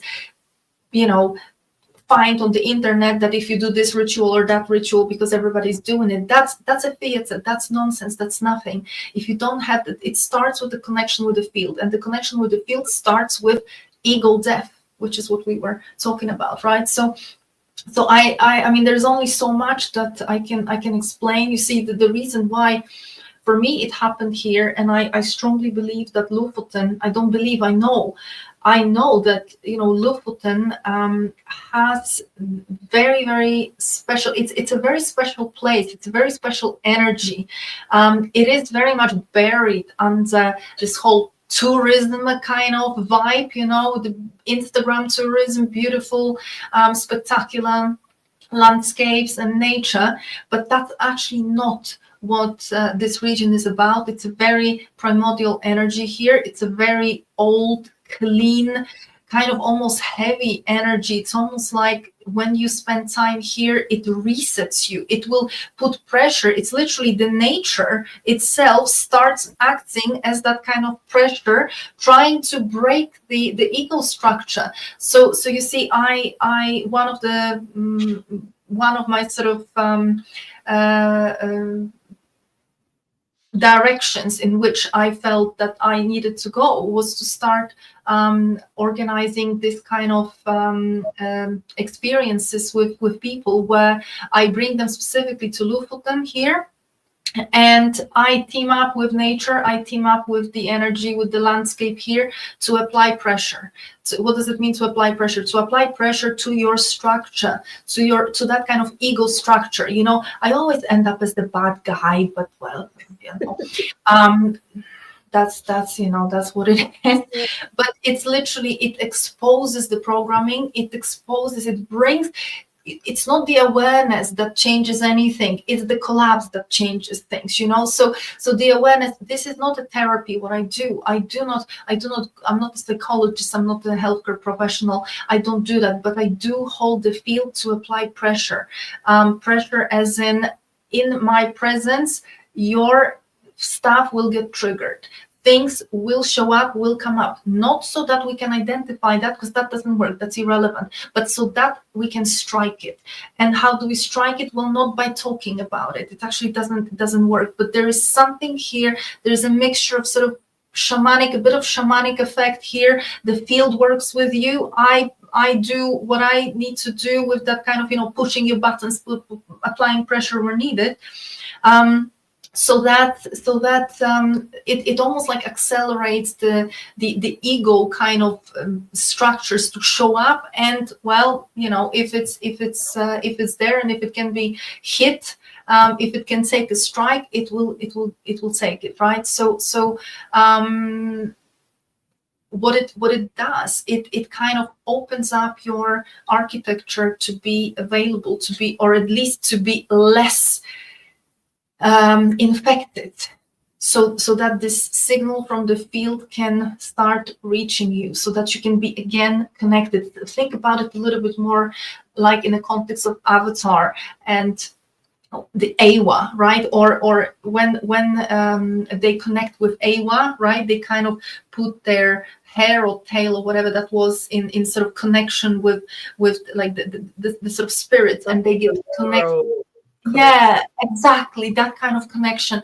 So literally we are, that's what we need to, as humans, that's what we need to get access again to. So matrix, the infestation of the matrix, the programming, the trauma, etc., it's kind of like buffers us.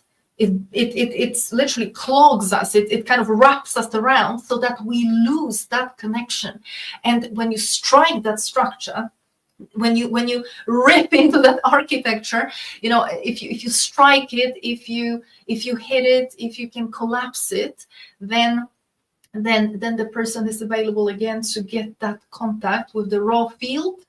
And literally this is how your DNA comes back on stream. This is how things start happening. Do you have to do it with me? No, you don't. You know, life can do it for you, but when, I don't know. So the best I can do, you know, is try to create conditions for that to happen, kind of like through shamanic initiations. I don't say people trying to expose them to life-threatening situations. No, apparently, you know, being around me is really bad enough. So that's what I have been doing.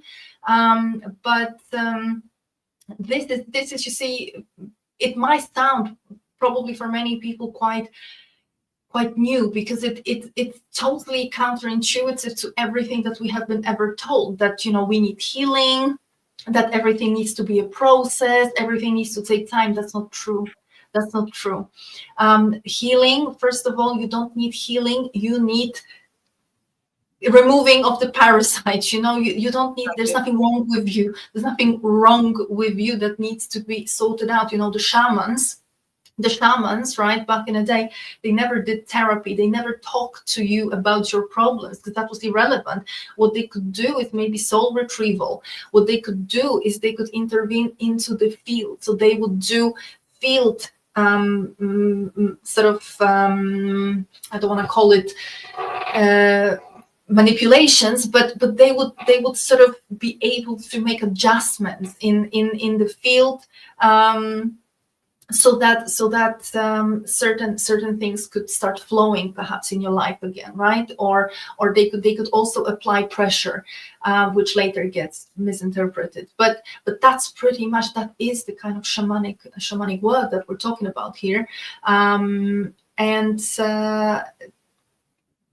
Well, that works totally in a different way than, you know, all the therapies and all those things that we get told you need to buy access to for half a year, 2 years. You know, if you have been experiencing certain things for your whole life, or for your childhood, or throughout, you know, so many years, then of course it's gonna require 2 years, 5 years to heal it. That's not true. That's not true.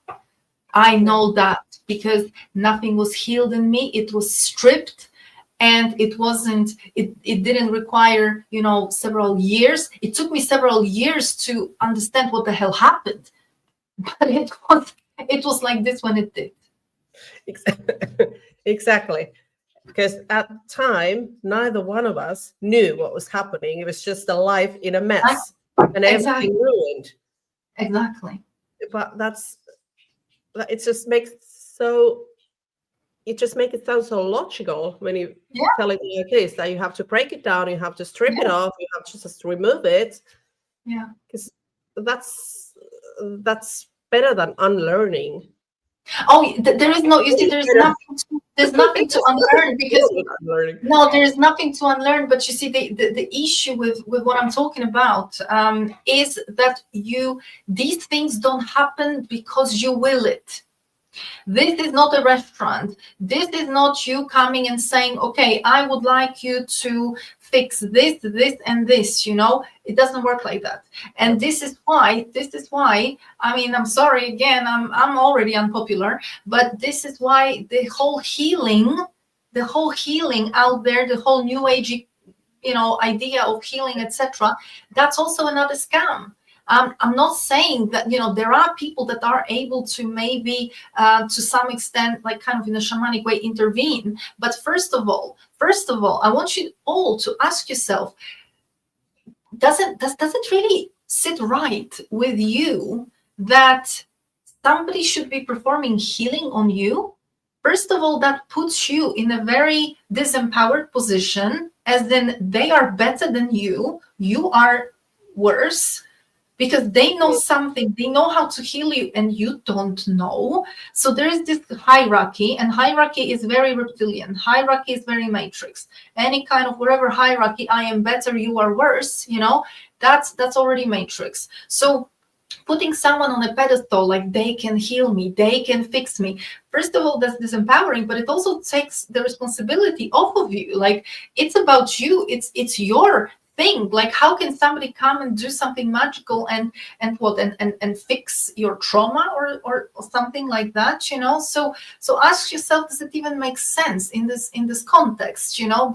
But of course, if you go to healings or to some kind of sessions, it costs, and you know, the more you go, I mean, you know how the math works, right? So and making money. Exactly. And if I tell you that actually life events can not heal you, because we're not talking about healing, you don't need healing, but you do need to remove the parasite. When you remove the parasite, a lot of trauma collapse. It's like it wasn't even there. I take that from me, because you know, when that happened to me, I never healed traumas. I never addressed the traumas that I had, but they dissolved, they disappeared, because they were part of that parasite, of that matrix infestation, you know. When that was removed, or at least partially removed, you know, some of that architecture left with it, so it was no longer relevant. I didn't have to address any trauma. I didn't have to address any specific 5 million programs that I have, you know. That's where this whole nonsense comes in, right? That you're going to be healing a program every single day, every single week, and then you're going to be healing them until you die, right? And where is the progress? Well, that's the point. This is the thing, that the collapse doesn't take years or months or whatever. The collapse is an event. It's like this. But it comes with like a domino effect onto your architecture. But the only issue here is that you do not choose what goes. You do not choose what you're gonna address or fix, or you know, which part of you want to get rid of. It doesn't work like that. Because it's just, you know, it's like a strike is going to be delivered. You know, anything can happen, right? So that's the aspect, and of course, New Age taught us that absolutely you can pick and choose. Absolutely, you go to a healer and you say, I have this issue, can you solve it? I have that issue, can you solve it? I want to work today in therapy on that. Well, you know, therapy, I mean, why can't therapy just work in a month or in a week? Why do you have to keep going back for years and years? Because it doesn't work, because it doesn't actually do what it needs. Keeps you repeating your trauma. Exactly. So it's you know. Puhumme liikaa totuuksia, ollaan katosi linjoilta. Device is not connected, eli hänellä on siellä yhteysongelmia, minkä vuoksi me myöskin aloitettiin vähän jälkikäteen. Näinpä se, tämä meidän ei niin ystävä Matrix monen, että estää Matrixille epämiellyttävien asioiden puhumista. Katsotaan, pääseekö Ola takaisin linjoille, mutta ollaanhan me tässä jo 2. You go back. Oh, I managed. I got kicked out. I'm back, said Schwarzenegger. This is why I'm a bit afraid of live recordings or live sort of streams, because you never know. You know, I will always say something, get someone angry, and something will happen. So yeah. Your microphone isn't on, I'm afraid. Oh. Can you hear me now?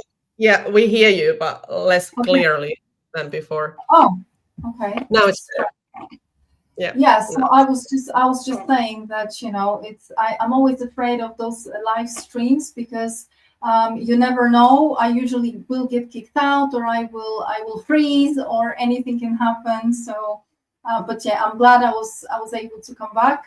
It's literally, I just got kicked out. So you have frozen a few times. Your voice has been very low a few times. Basic matrix tricks, nothing major, but it's been good enough. It's only happened like a few times.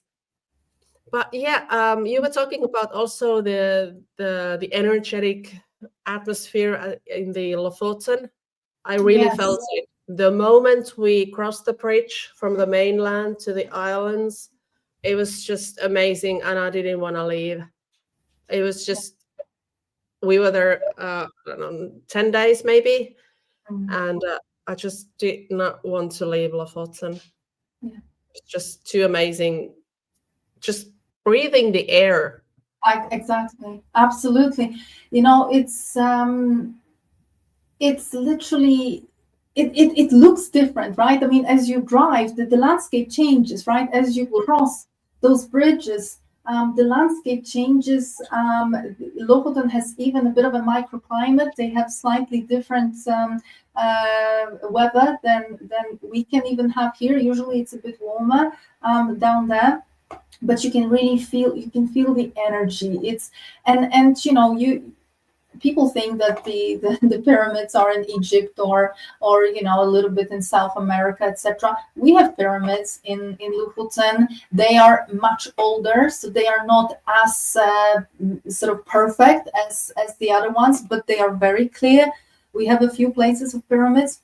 We have the trees of Eden here, so the giant petrified trees, quite a few of them. We have what I call the birthing sites of the energy, so sort of almost like craters where the energy from the underworld would have been coming out to the middle world. So they look almost like, it's kind of like a volcano sites with part of that volcano cut off, but you can see very clearly that the rock formations are much different. And if you look into geology of Lofoten, it's a very interesting region, because it's a place where you so this is geology, right, speaking. We have the youngest and the oldest rock formations in the world in the same place. So gonna ask yourself, you know, how is that possible, right? Because usually you would even have one or the other, because of obviously the whole area would be formed at a certain time or another. You're going to ask yourself, what are those youngest rock formations? Are these truly rock formations, or are the scientists effectively looking at the petrified trees and obviously interpreting them as rock formations because they are petrified, so they are in that they sort of resemble a rock. But you know, if you know how to recognize those petrified trees, right? You have those in America, in Australia. They are all over the place, right? It's just a question of training the eye to be able to spot them. So they are in Lofoten as well, and all sorts of amazing legends and stories that we have around the region. Islands that are sort of going even further into the open ocean. So all the way to the end of Lofoten and further out. Very interesting legends about those places. It's extremely special, you know, place.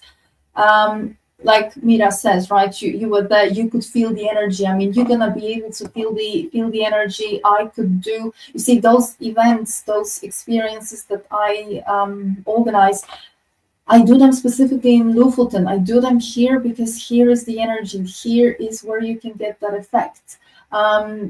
You know, this is, Norway is not the cheapest place on earth. I know that, but this is where the energy is. This is where I experience what I've experienced, and I'm trying to open that up for, you know, for people. And you know, I still, you know, I am from Poland, right? It's much warmer down there. I love my sun, I love my summer, but I have been pretty much, you know, kept up here for the past 9 years, and I absolutely love it here. 2 weeks ago, I went, not my first time, but that was my alone time when I went up to the Finnmark area of Norway, so very Sami area, different energy, just different, you know, very potent, very powerful, especially around Kautokeino area, very shamanic in that area. Karasjok, which is a little bit closer to the border with Sweden, right? That's where the Sami parliament in Norway is, and a little bit more of a cultural center. Again, different energy, different energy, but it's almost like the land wants you to soak the wisdom in. It's very shamanic. It's different to Lofoten. I think Lofoten is more of a place where that kind of I think you come to Lofoten first, and then you go and soak up the wisdom in Finnmark, because you kind of have to prepare that space, right? You have to get that structure to loosen up first. So that's Lofoten. Absolutely spectacular in so many ways. It is. It just absolutely is. Yeah. 2.5 hours. Is there something we should discuss a bit further today? Or are we? I don't know if there's anybody left out there, you know.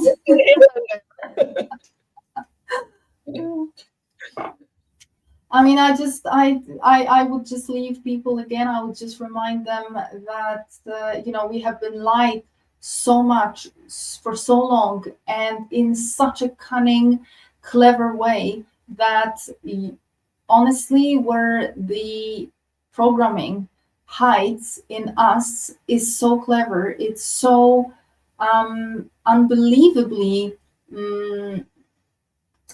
manipulative that it's very, very hard for most of us to even spot, right? The things that we believe in, the things that we stay loyal to because we have assigned some significance to them. Question everything, you know, question everything. I'm not saying that you have to believe me, but equally, you know, I'm not here to share my opinions. I'm here to share the wisdom of the old days, the accounts that we have been passed on, and what our forefathers, foremothers, the people before us have left us, because they knew Matrix better than us, way better. You know, they were much more awakened than we are today. Than majority of people are. So, you know, why not use it? Because this, you know, all this truth seeking, or, you know, everybody looking for the spiritual seekers and all that, there's nothing to seek. All the answers are already captured, you know, by those people. We already have the answers. There's nothing that needs to be unraveled. There's nothing that needs to be discovered. So why not just you know, use what we already know. And these people knew what they were talking about. You know, those women knew what they were talking about. They were killed for it. So you know, the only difference is that right now is the unprecedented times to actually act on it. And this is why the agenda is unfolding in such a crazy way. This is why things are accelerating. This is why things look like we are losing the grip, because because the other side, I mean, they're not gonna get on the news and tell us that, you know, they are struggling. It's gonna get the darkest before the dawn. That's how it is. So don't lose hope, but also understand that actually the way to stay within that tree of life energy is not by doing some kind of rituals, meditations and things like that. Think about your own grandmother. Think about the women before her. Would they be doing that? Would they be doing any of that? Or would they be just very humble and very much in themselves, feeling the connection, doing whatever they had to do, but it was steered very much internally. It wasn't, it's, whenever that kind of pursuit of the external quiets down is probably where we find ourselves. We do. Thank you. The other day I heard somebody say that maybe they have lied to us even about how many hours of sleep we need per day. That made me think. It was so profound in me, the belief that I need 8 hours of sleep. But maybe they lied about that too. Maybe it's just the time I energy or program me or whatever.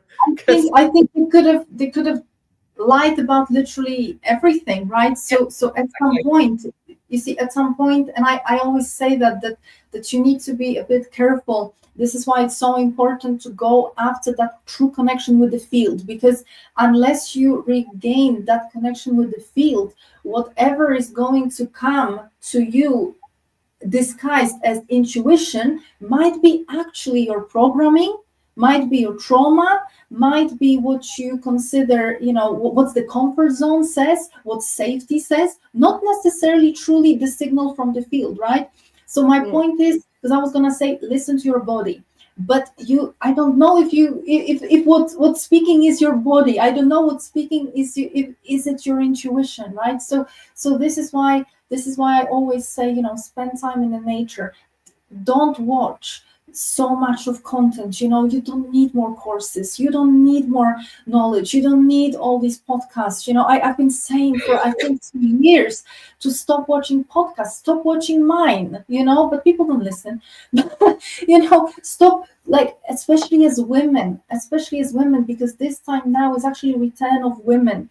Men will it's almost like we need to play our part for the men to come home. So men are waiting for women to kind of come back from the exile, from the patriarchal exile. But return from patriarchal exile does not look like, wearing feathers and dancing around and doing sisterhood circles. That's not what we're talking about here. We're talking about the woman truly returning to her essence, woman who goes to the nature, woman who is quiet about that spirituality, who doesn't do things so that others notice. She genuinely kind of feels it inside and she keeps it inside, right? So that you can really regain that connection with the field, with the raw field, and really start acting out of something authentic, something true, and not the programs and the beliefs and all that has been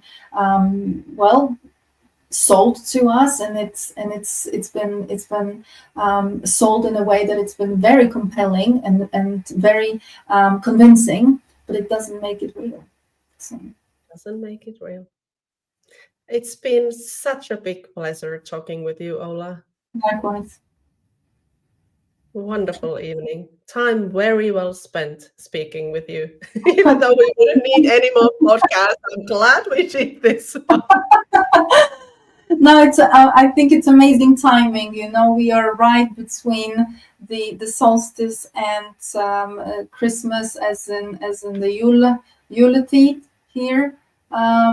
So I think it's very nice. I mean, yeah, it's probably we could do 3 programs out of it, but I really I'm really grateful for having the platform, and I understand that you usually do it in Finnish. So for people to actually want to watch an English interview, thank you so much for your time.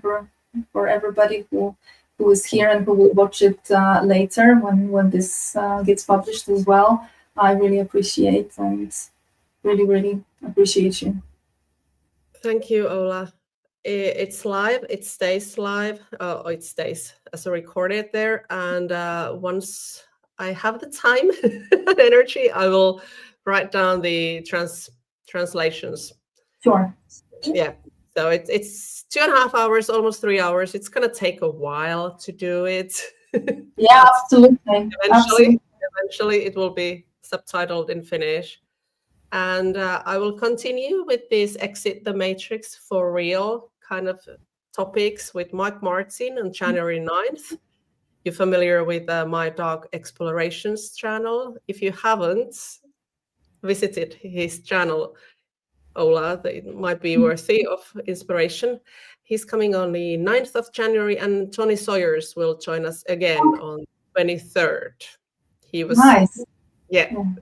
Both of the gentlemen will be my peak moments. Yeah, of course. I know Tony. I was several times a guest at his channel as well. So yeah, that's where I found you.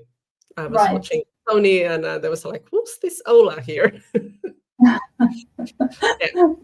that's that was a powerful time. Tony was actually my very first interviewer. So Tony, Tony Sayers is who made it possible for me to have a voice, because it kind of started off after that. Oh, that's so nice. Yeah, very special, very grateful for that. Yeah, because I've decided, from the beginning that I don't want to have my own channel, as in I don't want to be sort of coming on and speaking to people. Yeah. And I have been very, very lucky or fortunate, to that those invitations kept coming. They've been coming for almost 4 years now. So I've been really, really grateful, and that's the only platforms I have. Whoever feels like they would like to talk to me, that's my chance. Yeah, and right now I'm keeping it that way. You're keeping it that way, and you have a strong message, and you keep it clearly. So no wonder that everybody keeps inviting you to their channels. And I don't know, I've linked your web pages to the comments below and all that. So just go find yourself in Ola's retreats in Lofoten, because. But probably I wouldn't call them a retreat for sure. That's probably the last words you would use to describe that. My bad. Event. No, I was just making a little joke, because these are not wellness retreats. It's the last thing you could name them.